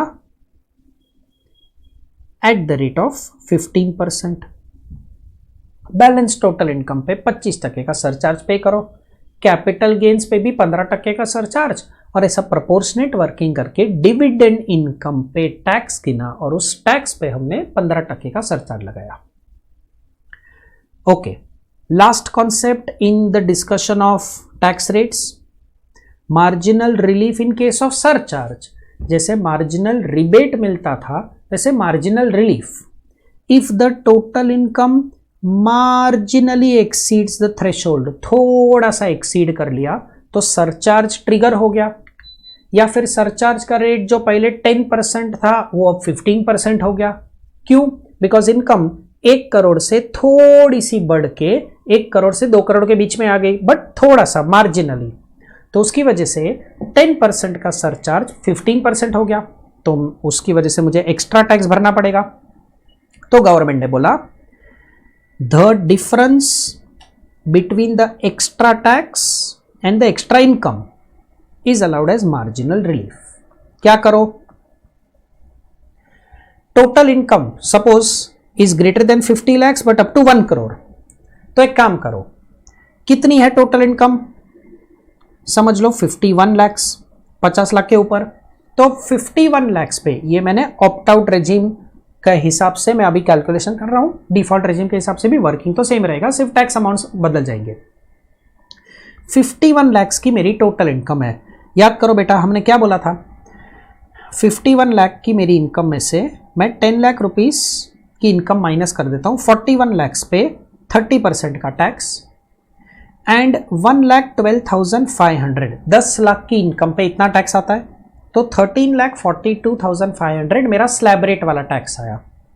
उस पे 10% का सरचार्ज जोड़ दो तो 14,76,750 ये मेरा ए अमाउंट आया, 14,76,750। अब एक काम करो, थ्रेशोल्ड कितना था सर, एग्जैक्ट 50 लाख था।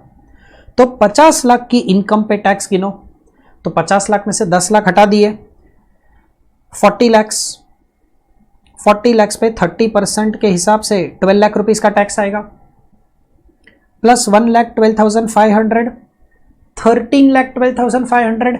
अब इनकम एग्जैक्टली 50 लाख है, so there will be no surcharge, 13,12,500। अब एक काम करो, डिफरेंस ले लो, 14,76,750 माइनस 13,12,500, मतलब ये जो 1,64,250 की अमाउंट आई, क्या है ये, 50 लाख की जगह पे 51 lakhs की इनकम, उसकी वजह से एक्स्ट्रा 1,64,250 का टैक्स भरना पड़ रहा है। क्यों, क्योंकि सरचार्ज लग गया। कितनी एक्स्ट्रा इनकम कमाई सर, एक्स्ट्रा इनकम तो सिर्फ 1 लाख रुपए कमाई। तो एक काम करो, चेक करो, is extra tax more than extra income? Yes sir, extra tax is more than extra income. तो दोनों के बीच का डिफरेंस ले लो रिलीफ के नाम पे, मतलब 64,250 का रिलीफ ले लो। बैलेंस टैक्स रिलीफ माइनस करने के बाद जो आएगा वो पे करना पड़ेगा, उस पे health education cess. So what is my balance tax? A amount क्या थी मेरी? अमाउंट 14,76,250, उसमें से 64,250 का मार्जिनल रिलीफ मिल गया, तो 14,12,000 का टैक्स गवर्नमेंट को देना पड़ेगा। और हाँ, इस पे 4% हेल्थ एजुकेशन सेस भी देना पड़ेगा। पहले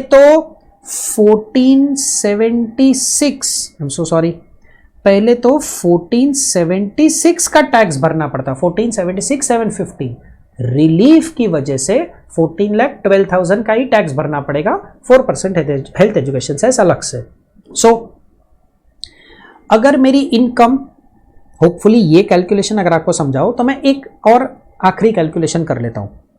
अगर मेरी total income as an individual 1 crore cross कर ली, but it is up to 2 crores। अब एग्जैक्ट 1 करोड़ की इनकम पे 10% का सरचार्ज लगता, बट मार्जिनली एक्सीड हो गई ना, तो 15% का सरचार्ज लगा। तो let us assume for our working कि भाई मेरी टोटल इनकम ना 1 crore 1 lakh है। सो 1 crore 1 lakh की इनकम, या 1 crore 1 lakh की इनकम, उसमें से मैंने 10 लाख की इनकम हटा दी और बैलेंस पे 30% का टैक्स गिना। 10 लाख पे 1,12,500 का टैक्स आता है, तो मेरा बेसिक टैक्स इज 28,42,500। इस पे बिकॉज इनकम 1 करोड़ से ज्यादा हो गई, 15% का सरचार्ज लग गया, 32,68,875, 32,68,875। एग्जैक्ट अगर 1 करोड़ की इनकम होती तो मेरा टैक्स कितना आता? तो 1 करोड़ में से 10 लाख हटा दिया, मतलब 90 lakhs। 90 lakhs पे 30% के हिसाब से 27 lakhs, और 10 लाख पे 1,12,500, तो 28,12,500 का टैक्स आता। इस पे मैं 10% का सरचार्ज पे करता, एग्जैक्ट 1 करोड़ पे 10% का सरचार्ज लगेगा, तो 30,93,750 का टैक्स भरना पड़ता। तो 10% का सरचार्ज अगर 15% हो गया, बिकॉज मैंने एक्स्ट्रा 1 लाख रुपया कमाया, तो कितना एक्स्ट्रा भरना पड़ा? 32,68,875। इसमें से 30,93,750 हटा दिया, तो मुझे एक्स्ट्रा 1,75,125 भरना पड़ा। How much is the income above 1 crore? Sir above 1 crore तो सिर्फ 1 लाख रुपया कमाया। Is C greater than D? Yes sir. तो एक काम कर, दोनों के बीच का जितना डिफरेंस आता है ना, कितना डिफरेंस आता है? 75,125 का डिफरेंस आता है ना, जा ये रिलीफ लेके जा। मतलब 32,68,875 में से 75,125 का रिलीफ दे दिया। 32,68,875 में से 75,125 का रिलीफ दे दिया और एसएससी को बोला बाकी का 31,93,750 का टैक्स तो हमको पे कर दे 4% सेस जोड़ने के बाद। जब आप ये कैलकुलेशन करोगे, इस तरीके से कैलकुलेशन करोगे, इनकम को चेंज करके 1 करोड़ 1 लाख की जगह पे 1 करोड़ 3 लाख ले लो, 1 करोड़ 4 लाख ले लो, तो यू विल रियलाइज नहीं भाई अब मार्जिनल रिलीफ नहीं लगेगा।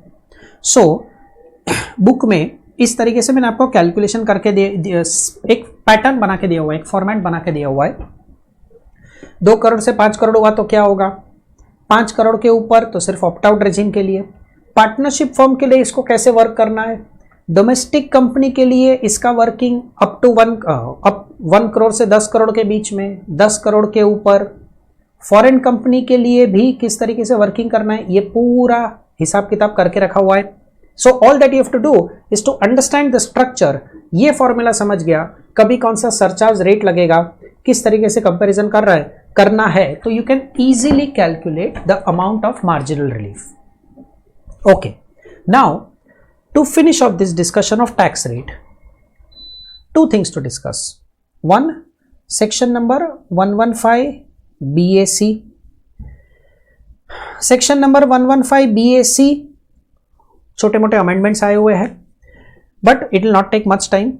सेक्शन नंबर 115 BAC सिर्फ और सिर्फ वो सारे एसएससीज के लिए है जो स्लैब रेट के हिसाब से टैक्स पे करते हैं। Individuals, HUF, AOP, BOI, artificial juridical person, हाँ कोऑपरेटिव सोसाइटीज के लिए ये नहीं है, because cooperative societies are covered by a separate section of tax rate जो CA फाइनल पे पढ़ना है। इस 115 BAC में रेजिडेंशियल स्टेटस का कोई रिलेवेंस नहीं है, रेजिडेंट हो या नॉन रेजिडेंट हो एक ही स्लैब रेट है। एज का भी कोई फर्क नहीं पड़ेगा। By default the regime applicable is section number 115 BAC। अगर क्वेश्चन में कुछ नहीं दिया तो my recommendation would be follow section 115 BAC, क्योंकि वो डिफॉल्ट रेजिम है। लेकिन अगर एसएससी चाहे तो इस डिफॉल्ट रेजिम से बाहर निकलना चाहता है तो वो बाहर निकल सकता है। He can opt out of it, वो बाहर निकल सकता है और बजट के हिसाब से जो टैक्स रेट डिस्कस किए वो कर सकता है। We already discuss the slab rates of 115 BAC। मैंने जस्ट उसको 115 BAC के थियरी में साथ में प्रिंट करके रखा है। एक इंपॉर्टेंट चीज जो मैं क्लैरिफाई कर देता हूं, अगर कोई इनकम आपकी स्पेशल टैक्स रेट के हिसाब से है, winnings income, crypto currency, 111A, 112A, 112, उसके लिए वो स्पेशल रेट ही लगेगा डिफॉल्ट टैक्स रेजिम में भी। Default tax regime section 115 BAC सिर्फ और सिर्फ स्लैब रेट पे जो इनकम आती है उसको ही अलग रेट से टैक्स करता है। If your income is taxed at a special rate, वो स्पेशल रेट जैसा है वैसा ही रहेगा। Rebate only available to resident individuals under the default regime. हमने इसी लेक्चर में रिबेट भी डिस्कस किया, मार्जिनल रिबेट भी डिस्कस किया। So I am not wasting time once again doing the same discussion, we know this. Enhanced rate of surcharge of 37% is not applicable in case of default regime। 5 crore cross किया तो भी 25% ही लगेगा। The most important thing to discuss, 115 BAC के हिसाब से अगर आप tax पे कर रहे हो तो ये सारे डिडक्शंस और एग्जेम्पशंस आपको अलाउ नहीं होने वाले। सैलरी के चैप्टर में section 10(5) leave travel concession will not be allowed, वो पूरा पूरा टैक्सेबल हो जाएगा। हाउस रेंट अलाउंस का एग्जेम्पशन नहीं मिलेगा। House rent allowance 50%, 40% of salary, वो सब कुछ फॉर्मूला फॉलो नहीं करना है, सीधा सीधा पूरा टैक्सेबल दिखा दो।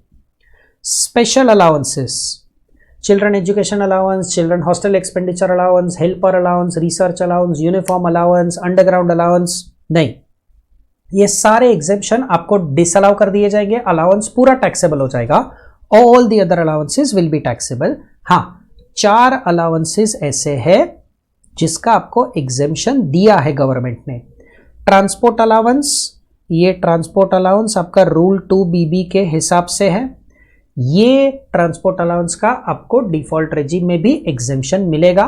Maximum 3200 for blind, handicapped, dumb employees, deaf employees. Conveyance allowance, daily allowance, tour allowance, ये तीनों के तीनों एक्सपेंडिचर वाले एग्जेम्पशन है। ये एग्जेम्पशन भी हम डिफॉल्ट रेजिम में आपको दे देंगे।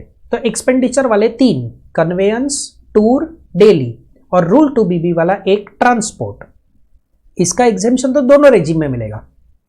बाकी सारे अलाउंसेस का एग्जेम्पशन आपको सिर्फ ऑप्ट आउट रेजिम में मिल जाएगा, डिफॉल्ट रेजिम में नहीं मिलेगा।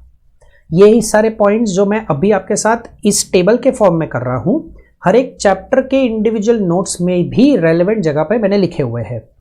If you are a member of parliament, member of legislative assembly, तो आपको जो डेली अलाउंस मिलता है वो डेली अलाउंस 1017 में एग्जेम्प्ट होता है, बट डिफॉल्ट रेजिम में that exemption will not be available. If a minor's income is being clubbed with the parent, तो जो 1500 पर माइनर चाइल्ड का एग्जेम्पशन मिलता था वो एग्जेम्पशन नहीं मिलेगा। मतलब माइनर की इनकम पूरी क्लब तो करनी ही है, 1500 का जो एग्जेम्पशन मिलता है वो नहीं मिलेगा। 10AA का प्रॉफिट, अगर आप स्पेशल इकोनॉमिक जोन में हो और आप गुड्स मैन्युफैक्चर करके एक्सपोर्ट कर रहे हो या सर्विसेज एक्सपोर्ट कर रहे हो, तो 10AA का जो आपको 15 साल का एग्जेम्पशन, 15 साल का डिडक्शन मिलता था, वो डिडक्शन आपसे छीन लिया। सो SEZ profit shall be fully taxable. हाँ, एक हल्का सा छोटा सा amendment, standard deduction default regime में भी अलाउ होगा। 115 BAC को एनकरेज करने के लिए 50,000 की लिमिट को इंक्रीज करके 75,000 कर दिया है। एंटरटेनमेंट अलाउंस और प्रोफेशनल टैक्स का डिडक्शन डिफॉल्ट रेजिम में नहीं मिलेगा। हाउस प्रॉपर्टी के चैप्टर में एक छोटा सा restriction, if your property is a self occupied property और उसको खरीदने के लिए या उस पर रिपेयरिंग एक्सेट्रा के लिए आपने लोन लेके रखा था, उस इंटरेस्ट का आपको डिडक्शन नहीं मिलेगा। इसका सिंपल मतलब ये होता है that the income taxable in case of SOP is going to be 0। Section 24B का डिडक्शन सिर्फ LOP DLOP के लिए कंटिन्यू होगा, SOP के लिए वो डिडक्शन छीन लिया आपसे। PGBP के चैप्टर में काफी सारे रिस्ट्रिक्शंस है। एडिशनल डेप्रिसिएशन का deduction will not be allowed. You are a manufacturer, you are a power generating unit जो WDV बेसिस पे अपना नॉर्मल डेप्रिसिएशन कैलकुलेट करता है, आपको एडिशनल डेप्रिसिएशन का कोई बेनिफिट नहीं दिया जाएगा। Only normal depreciation will be allowed. अगर आप रिसर्च के लिए कंट्रीब्यूशन करते हो, रिसर्च एसोसिएशन, कॉलेज, यूनिवर्सिटी को, या फिर आप एक इंडियन कंपनी जिसका मेन ऑब्जेक्टिव साइंटिफिक रिसर्च है उसको कंट्रीब्यूशन देते हो, या फिर social science research, statistical research के लिए आप कंट्रीब्यूशन देते हो, ये कंट्रीब्यूशंस का हम आपको डिडक्शन नहीं देने वाले। नॉर्मल अकाउंटिंग सेंस में ये जो मेरे सारे कंट्रीब्यूशंस है, this would be debited to the profit and loss account. मतलब इस कंट्रीब्यूशन को नेट प्रॉफिट में ऐड बैक करना पड़ेगा अंडर द डिफॉल्ट रेजिम, क्योंकि इनका डिडक्शन नहीं मिलने वाला। इसका मतलब मैं खुद जो रिसर्च एक्सपेंस करता हूं, revenue as well as capital, उसका डिडक्शन कंटिन्यू होगा, उसमें कोई दिक्कत नहीं है। अगर मैं नेशनल लेबोरेटरी, IIT, यूनिवर्सिटी को कोई स्पेसिफिक प्रोग्राम के तहत कंट्रीब्यूशन देता हूं तो 35(2)AA में नॉर्मल सर्कमस्टेंसेस में इसका डिडक्शन मिलता था, लेकिन अब ये कंट्रीब्यूशन भी डिफॉल्ट रेजिम में अलाउ नहीं होगा, इसको भी ऐड बैक करना पड़ेगा। 14 businesses which are specified businesses, इस स्पेसिफाइड बिजनेस के लिए आप जो कैपिटल एक्सपेंडिचर इनकर करते थे उसका 100% डिडक्शन वन शॉट मिलता था अंडर ऑप्ट आउट रेजिम, अभी भी मिलता है under opt out regime. Default regime में ये डिडक्शन छीन लिया, ये deduction will not be allowed, मतलब सारे फिक्स्ड एसेट्स को ब्लॉक में डाल के डिप्रिशिएट करना पड़ेगा। And we just saw in the table above कि एडिशनल डेप्रिसिएशन का बेनिफिट तो वैसे भी नहीं मिलता, मतलब जो डेप्रिसिएशन क्लेम करोगे वो नॉर्मल डेप्रिसिएशन ही होगा। 35CCC नोटिफाइड एग्रीकल्चर प्रोजेक्ट के लिए कोई एक्सपेंस इनकर होता है तो उसका डिडक्शन ऑप्ट आउट रेजिम में मिलता था, अब डिफॉल्ट रेजिम में ये डिडक्शन भी नहीं मिलेगा, मतलब इस एक्सपेंडिचर को भी जो अपने पीएनएल में डेबिट किया होगा उसको एड बैक करना पड़ेगा। चैप्टर 6A का deduction under section 80C to 80U general rule is not allowed under the default regime. मैं बोल रहा हूं गाइस, जनरल रूल ये डिडक्शन अलाउ नहीं होते 80C to 80U, लेकिन 80CCD subsection 2 employer's contribution to national pension scheme, 80JJAA new workman को जो जॉब दिया आपने तो उनके सैलरी का 30% का आपको एक्स्ट्रा डिडक्शन मिलता है। एंड अग्निवीर कॉर्पस फंड में जो कंट्रीब्यूशन किया central government as an employer subsection 2 वाला, खुद के कंट्रीब्यूशन का डिडक्शन नहीं मिलेगा बट सेंट्रल गवर्नमेंट ने जो कंट्रीब्यूशन दिया उसका डिडक्शन, ये 3 डिडक्शन मुझे डिफॉल्ट रेजिम में भी अलाउड है। बाकी मेरा section 80C insurance premium PPF, 80D health insurance premium, savings account का 80TTA TTB, higher education loan का 80E का डिडक्शन, डोनेशन का 80G का डिडक्शन, कोई डिडक्शन अलाउड नहीं है, सिर्फ और सिर्फ ये 3 ही डिडक्शन अलाउड है। Some crucial points, any loss that is carried forward or depreciation that is carried forward from past years shall not be allowed to be set off in the current year अगर ये loss, अगर ये depreciation ऊपर के जो list of deductions है उससे related, उससे कनेक्टेड है। ब्रॉट फॉरवर्ड अनएब्सॉर्ब्ड डेप्रिसिएशन जिसमें एडिशनल डेप्रिसिएशन भी इंक्लूडेड है, उतना कंपोनेंट मैं करंट ईयर में कैरी फॉरवर्ड सेट ऑफ नहीं कर सकता। ब्रॉट फॉरवर्ड एसओपी का मेरा लॉस होगा जब मैंने पुराने सालों में एसओपी का सेक्शन 24B का डिडक्शन लिया था, और वो लॉस अब मैं करंट ईयर में आके कैरी फॉरवर्ड नहीं कर सकता, सेट ऑफ नहीं कर सकता, वो लैप्स हो जाएगा। 35AD स्पेसिफाइड बिजनेस कर रहा था, कैपिटल एक्सपेंडिचर का 100% डिडक्शन भी लिया था, लेकिन अब वो वाला लॉस जो हुआ था पुराने साल का वो मैं current year carry forward, current year set off नहीं कर सकता।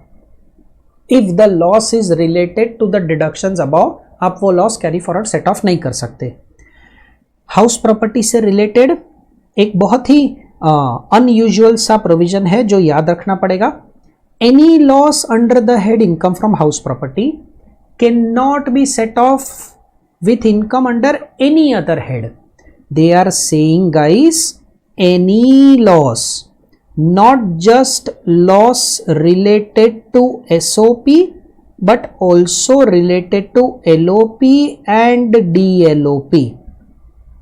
सेक्शन 24B का डिडक्शन ले लो, उसके बाद अगर LOP DLOP में भी लॉस आया ना, उस लॉस को बाकी 4 हेड्स के सामने डिफॉल्ट रेजिम में सेट ऑफ नहीं कर सकते।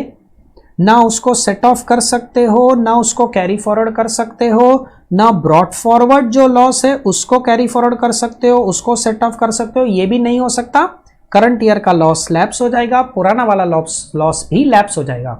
मतलब डिफॉल्ट रेजिम में SOP करंट ईयर इनकम 0 आएगी, LOP DLOP प्रॉफिट आया टैक्स भरो, करंट ईयर लॉस आया उस लॉस को ना सेट ऑफ कर पाओगे ना कैरी फॉरवर्ड कर पाओगे, भूल जाओ। और पुराने पीरियड का SOP का लॉस या LOP DLOP का लॉस, किसी भी टाइप का brought forward loss current year के हाउस प्रॉपर्टी प्रॉफिट के सामने सेट ऑफ नहीं कर सकते।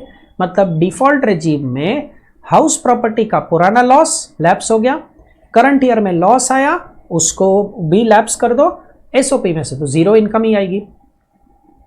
अगर कोई अलाउंस या कोई परक्विजिट है और वो अलाउंस परक्विजिट का आपको एग्जेम्पशन मिलता है under any other law, high court जजेस, सुप्रीम कोर्ट जजेस, UNO के एम्प्लॉइज को रिस्पेक्टिव लॉ के हिसाब से उनके लिए अलग कानून बना के रखा है, एग्जेम्पशन मिलता है। हाई कोर्ट के लिए, सुप्रीम कोर्ट जजेस के लिए अलग लॉ है, लेकिन वो लोग जब डिफॉल्ट रेजिम में टैक्स पे करेंगे तो वो एग्जेम्पशन हम नहीं देंगे, वो अलाउंस पूरा टैक्सेबल हो गया।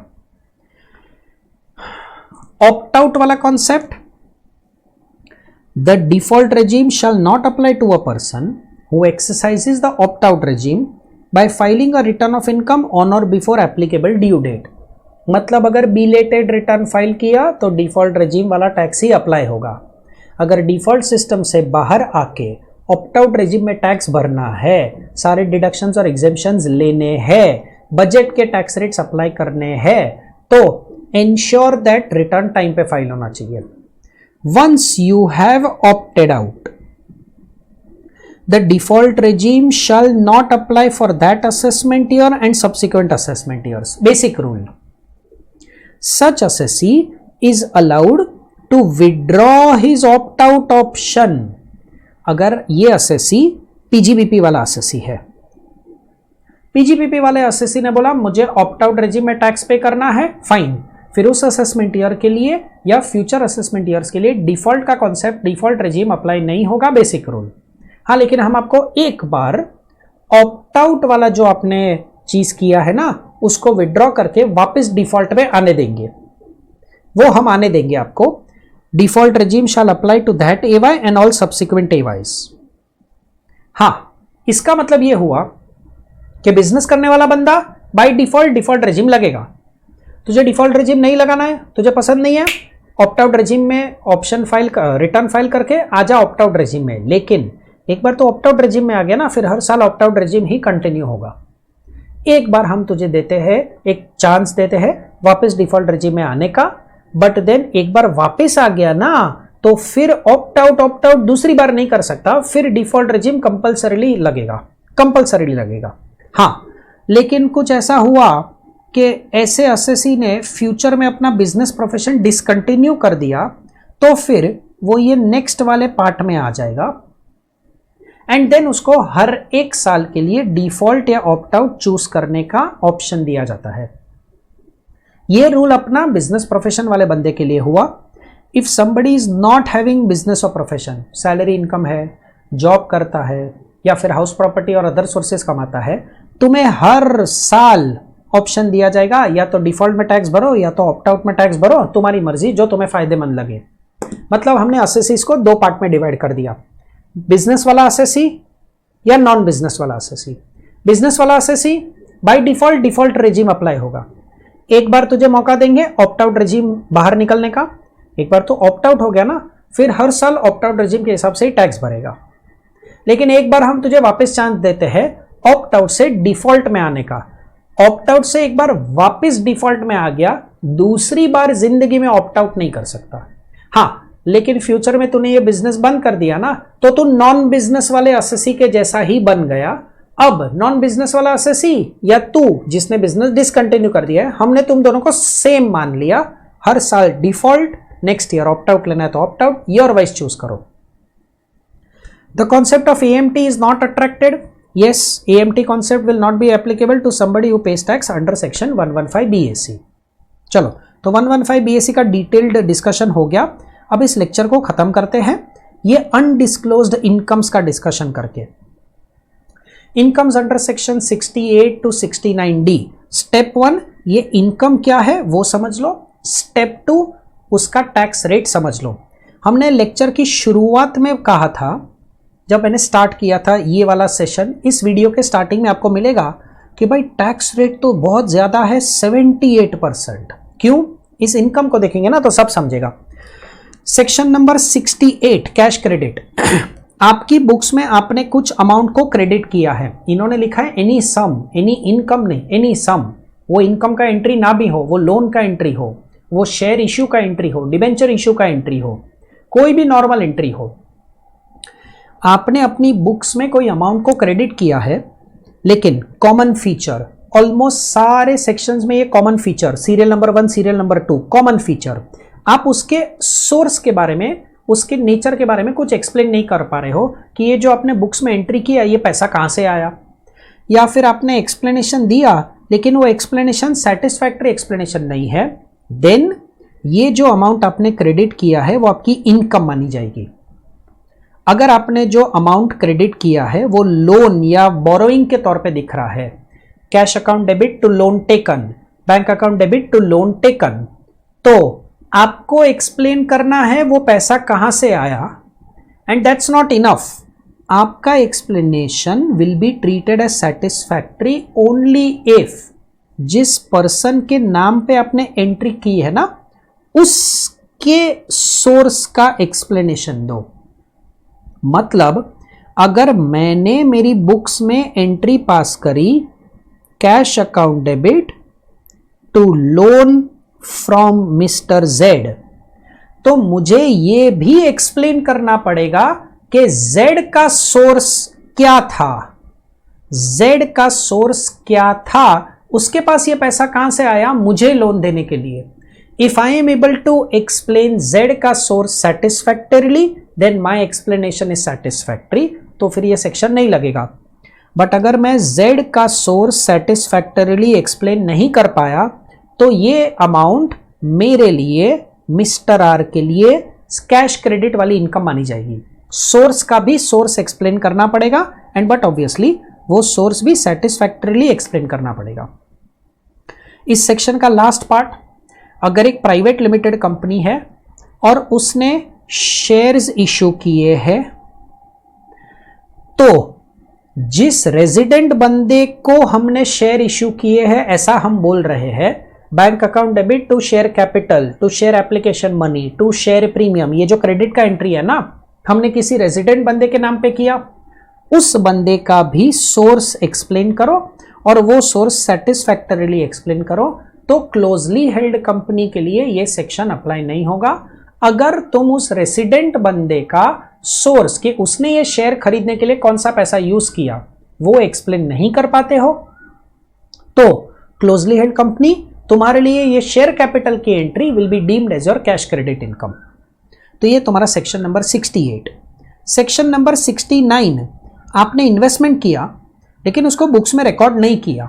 इसका एक ही लॉजिकल रीजन हो सकता है कि आपने आपका ब्लैक का पैसा इन्वेस्ट किया है, इसीलिए तो उसको बुक्स में रिकॉर्ड नहीं किया, और अब इनकम टैक्स ऑफिसर ने वो ब्लैक का पैसा, वो ब्लैक का इन्वेस्टमेंट पकड़ लिया. तो या तो उसके बारे में आपने कोई एक्सप्लेनेशन नहीं दिया कि ये पैसा आया किधर से इन्वेस्ट करने के लिए, या तो जो एक्सप्लेनेशन दिया वो अनसेटिस्फैक्टरी है. देन इन्वेस्टमेंट की amount shall be taxable as your income. Section number 69, unexplained investment. Section number 69A, अब आपके पास मनी है, बुलियन है, gold biscuit, silver biscuit, jewellery है, necklace, earring, any other valuable article, motor car, painting, any other valuable article, computer etcetera, and ये भी आपने सब रिकॉर्ड नहीं किया है. अब इनकम टैक्स ऑफिसर ने ये एसेट्स को पकड़ लिया, मनी को पकड़ लिया. ऊपर के सेक्शन नंबर 69 में वो इन्वेस्टमेंट पकड़ रहा था, यहां पे वो अनएक्सप्लेन्ड मनी एक्सेट्रा पकड़ रहा है, एंड उसने कोई एक्सप्लेनेशन नहीं दिया, या फिर जो एक्सप्लेनेशन दिया वो भाई अनसेटिस्फैक्टरी है, तो वो money, Boolean, jewellery, valuable article को आपकी इनकम कंसिडर कर लिया जाएगा. सेक्शन 69 एंड 69A, ये जो दो सेक्शंस है अपने, उसमें एसएससी ने बुक्स में रिकॉर्ड ही नहीं किया है. सेक्शन 69B टेल्स यू कि देखो भाई, हमको पता चला कि तुम्हारे पास बुलियन, ज्वेलरी, वैल्यूएबल आर्टिकल है, तुमने इन्वेस्टमेंट किया है, मनी है तुम्हारे पास, एंड मनी नहीं, सॉरी इसमें मनी नहीं है, इन्वेस्टमेंट है, ज्वेलरी, बुलियन, वैल्यूएबल आर्टिकल, और ये आपने बुक्स में तो रिकॉर्ड किया है, but the amount spent is greater then the amount recorded. आपने बुक्स में सिर्फ 60 लाख रिकॉर्ड किया, लेकिन फिर हमें पता चला कि भाई इन्वेस्टमेंट तो 260 लाख का किया है, तो ये 2 करोड़ इन्वेस्ट किया फिर भी रिकॉर्ड क्यों नहीं किया? क्योंकि ये ब्लैक का पैसा होगा, इसीलिए तो रिकॉर्ड नहीं किया. 60 लाख व्हाइट पेमेंट किया, 2 करोड़ ब्लैक पेमेंट किया, तो व्हाइट का जो पेमेंट किया उतना बुक्स में रिकॉर्ड कर दिया. 2 करोड़ ब्लैक की इनकम यूज करी है, तो ऑब्वियसली 2 करोड़ जितना मैं रिकॉर्ड नहीं करूंगा. अब इनकम टैक्स ऑफिसर ने वो पकड़ लिया, हमको बोला एक्सप्लेन करो, हमारे पास एक्सप्लेनेशन था नहीं, या फिर जो एक्सप्लेनेशन था वो अनसेटिस्फैक्टरी था. तो जो ऊपर का एक्सेस 2 करोड़ है that will be taxable as income. Unexplained expenditure, अगर एसएससी ने कोई एक्सपेंस किया है, अब वो एक्सपेंस कोई भी हो सकता है, वो एक्सपेंस पर्सनल एक्सपेंस भी हो सकता है, बिजनेस एक्सपेंस भी हो सकता है, रेवेन्यू, कैपिटल, कुछ भी हो सकता है, वो एक्सपेंस के लिए या तो कोई एक्सप्लेनेशन नहीं दिया या एक्सप्लेनेशन दिया बट वो अनसेटिस्फैक्टरी है। तो इस सेक्शन के पीछे का लॉजिक है कि देखो भाई, हमें पता तो है कि तुमने इतना खर्चा किया, अब ये खर्चा कहां से किया, एक्सप्लेन द सोर्स। आपके पास इतनी इनकम आई कहां से, आपके पास इतना पैसा कहां से आया। हो सकता है आपने किसी से लोन लिया हो, तो वो लोन अगर आप दिखा दो that means you explain the source. हो सकता है आपके पास एग्जेम्प्ट इनकम हो, एग्जेम्प्ट इनकम तो अपने ग्रॉस टोटल इनकम में ली नहीं जाती, तो आप प्रूव कर दो ना कि एग्जेम्प्ट इनकम में से खर्चा किया, that means you explained it satisfactorily. But आपके पास ऐसा कोई एक्सप्लेनेशन नहीं है, दैट मींस आपने ब्लैक की इनकम कमाई थी, वो ब्लैक की इनकम आपने स्पेंड करी है। हमने जब इनकम कमाया तब आपको नहीं पकड़ा, बट जब आपने स्पेंड किया ना तब पकड़ लिया। एंड हमने आपसे एक्सप्लेनेशन मांगा, या तो आप एक्सप्लेन कर नहीं पाए, या तो जो एक्सप्लेनेशन दिया वो सेटिस्फैक्टरी नहीं था। देन जो एक्सपेंस इनकर किया ना उसको आपकी इनकम मान लिया जाएगा। एंड इन्होंने ये लेवल पे जाके क्लैरिफाई कर दिया कि भाई एसएससी इस एक्सपेंडिचर को बिजनेस एक्सपेंस का बोल के डिडक्शन मत मांग लेना, या किसी और हेड में डिडक्शन मत मांग लेना, वो डिडक्शन नहीं देने वाले। तेरा एक्सपेंडिचर तू एक्सप्लेन नहीं कर पाया है उसको हम इनकम मान के टैक्स करेंगे, लेकिन फिर वो एक्सपेंस का किसी भी हेड ऑफ इनकम में कहीं पे भी डिडक्शन नहीं मिलेगा। When amount is borrowed on a हुंडी, या फिर उस हुंडी पे अमाउंट रीपे किया है, जो लोन लिया हुंडी पे, या फिर लोन ले लिया था अब उसको रीपे किया, and you have not used account पे check.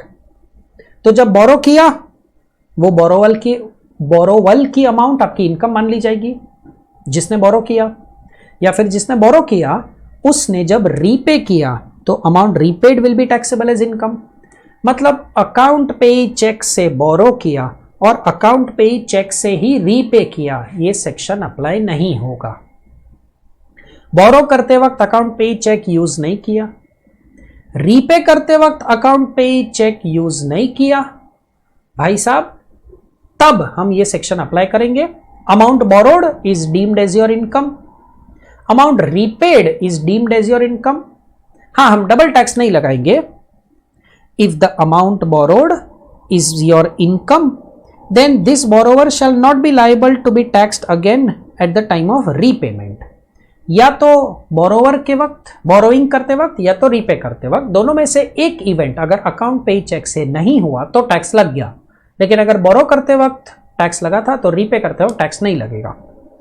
The rate of tax 78%, कोई एक्सपेंस का डिडक्शन नहीं मिलेगा, कोई चैप्टर 6A का डिडक्शन नहीं मिलेगा, पुराना या करंट कोई लॉस टैक्स नहीं होगा।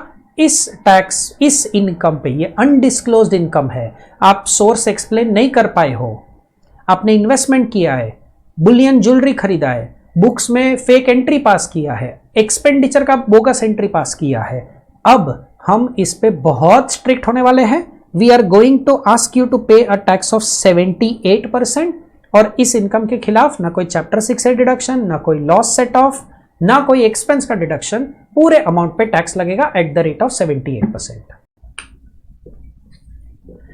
Now, as we always do at the end of every chapter, the small vibe check. Now, quite frankly, tax rates में ना vibe check में छोटे मोटे शॉर्टकट्स समझना या छोटे मोटे शॉर्टकट्स याद रखना थोड़ा ज़्यादा इंपॉर्टेंट है। जैसे ये तो हमने ऑलरेडी डिस्कस कर लिया guys. If you are paying tax under the default tax regime, तो try to remember the income after which 30% applies. In this case it is, I'm so sorry, in this case it is 15 lakhs, and keep the amount of tax on 15 lakhs ready with you in your mind. If your income is exactly 15 lakh rupees, slab rate wala amount works out to 1,40,000. So now the moment the examiner gives you an amount of total income above 15 lakhs, so whatever is the excess over and above 15 lakhs, उस पे 30% amount calculate करो, and then 1,40,000 का तुम्हारा tax on an income of 15 lakhs add करो।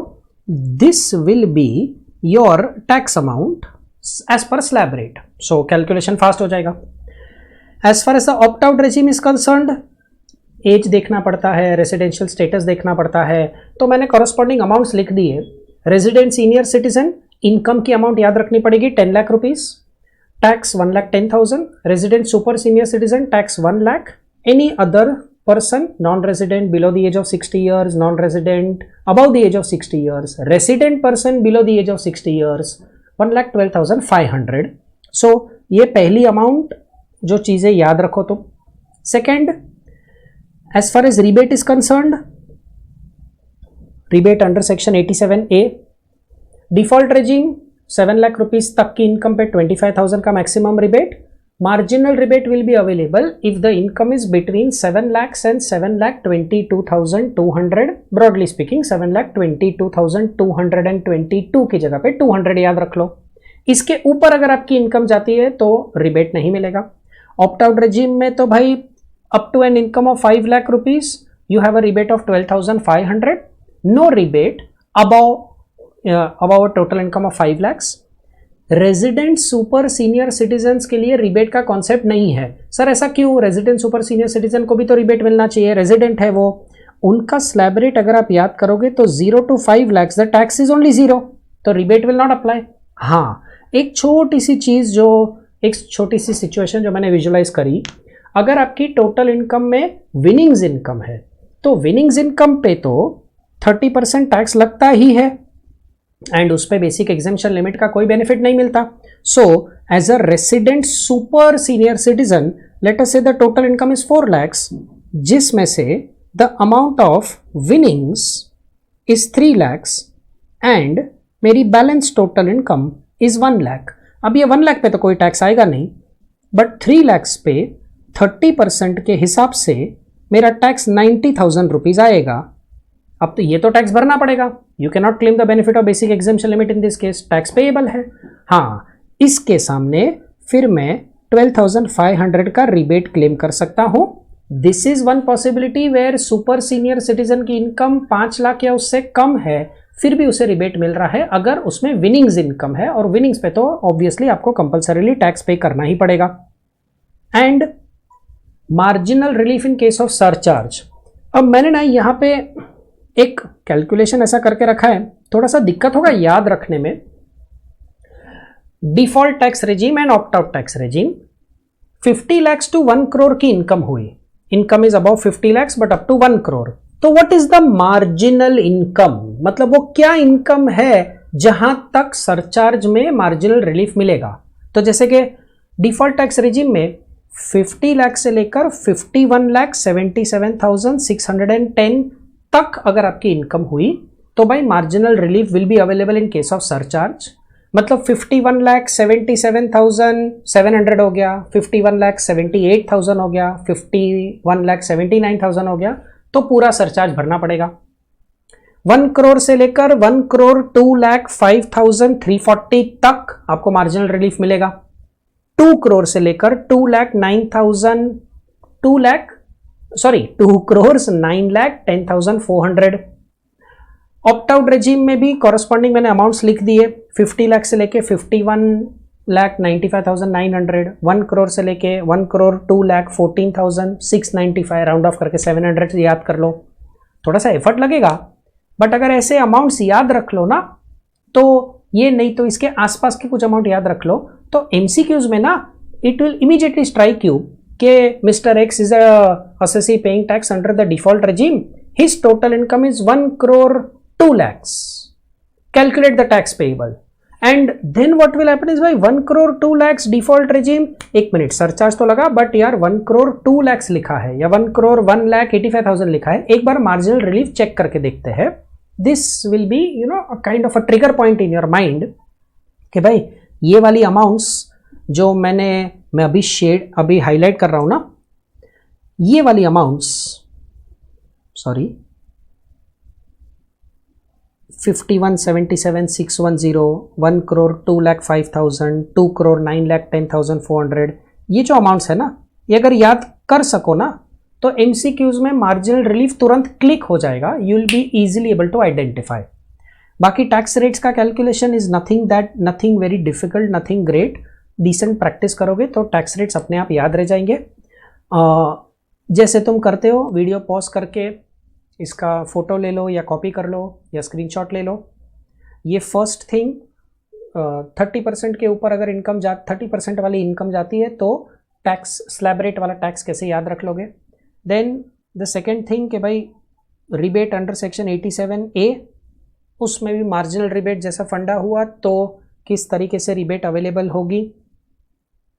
And then the third thing marginal relief in case of surcharge, तो ये amount income के limits and based on that how will you calculate marginal relief. इस income के ऊपर जाता है तो marginal relief will not be available, पूरा सरचार्ज पे करना पड़ेगा।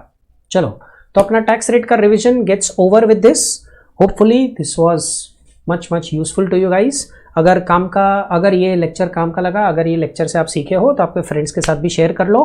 And will see you in the next lecture where I'll revise another chapter with you. Deductions from gross total income is our next chapter in sequence to discuss. So see you guys in the revision. Tada, bye bye.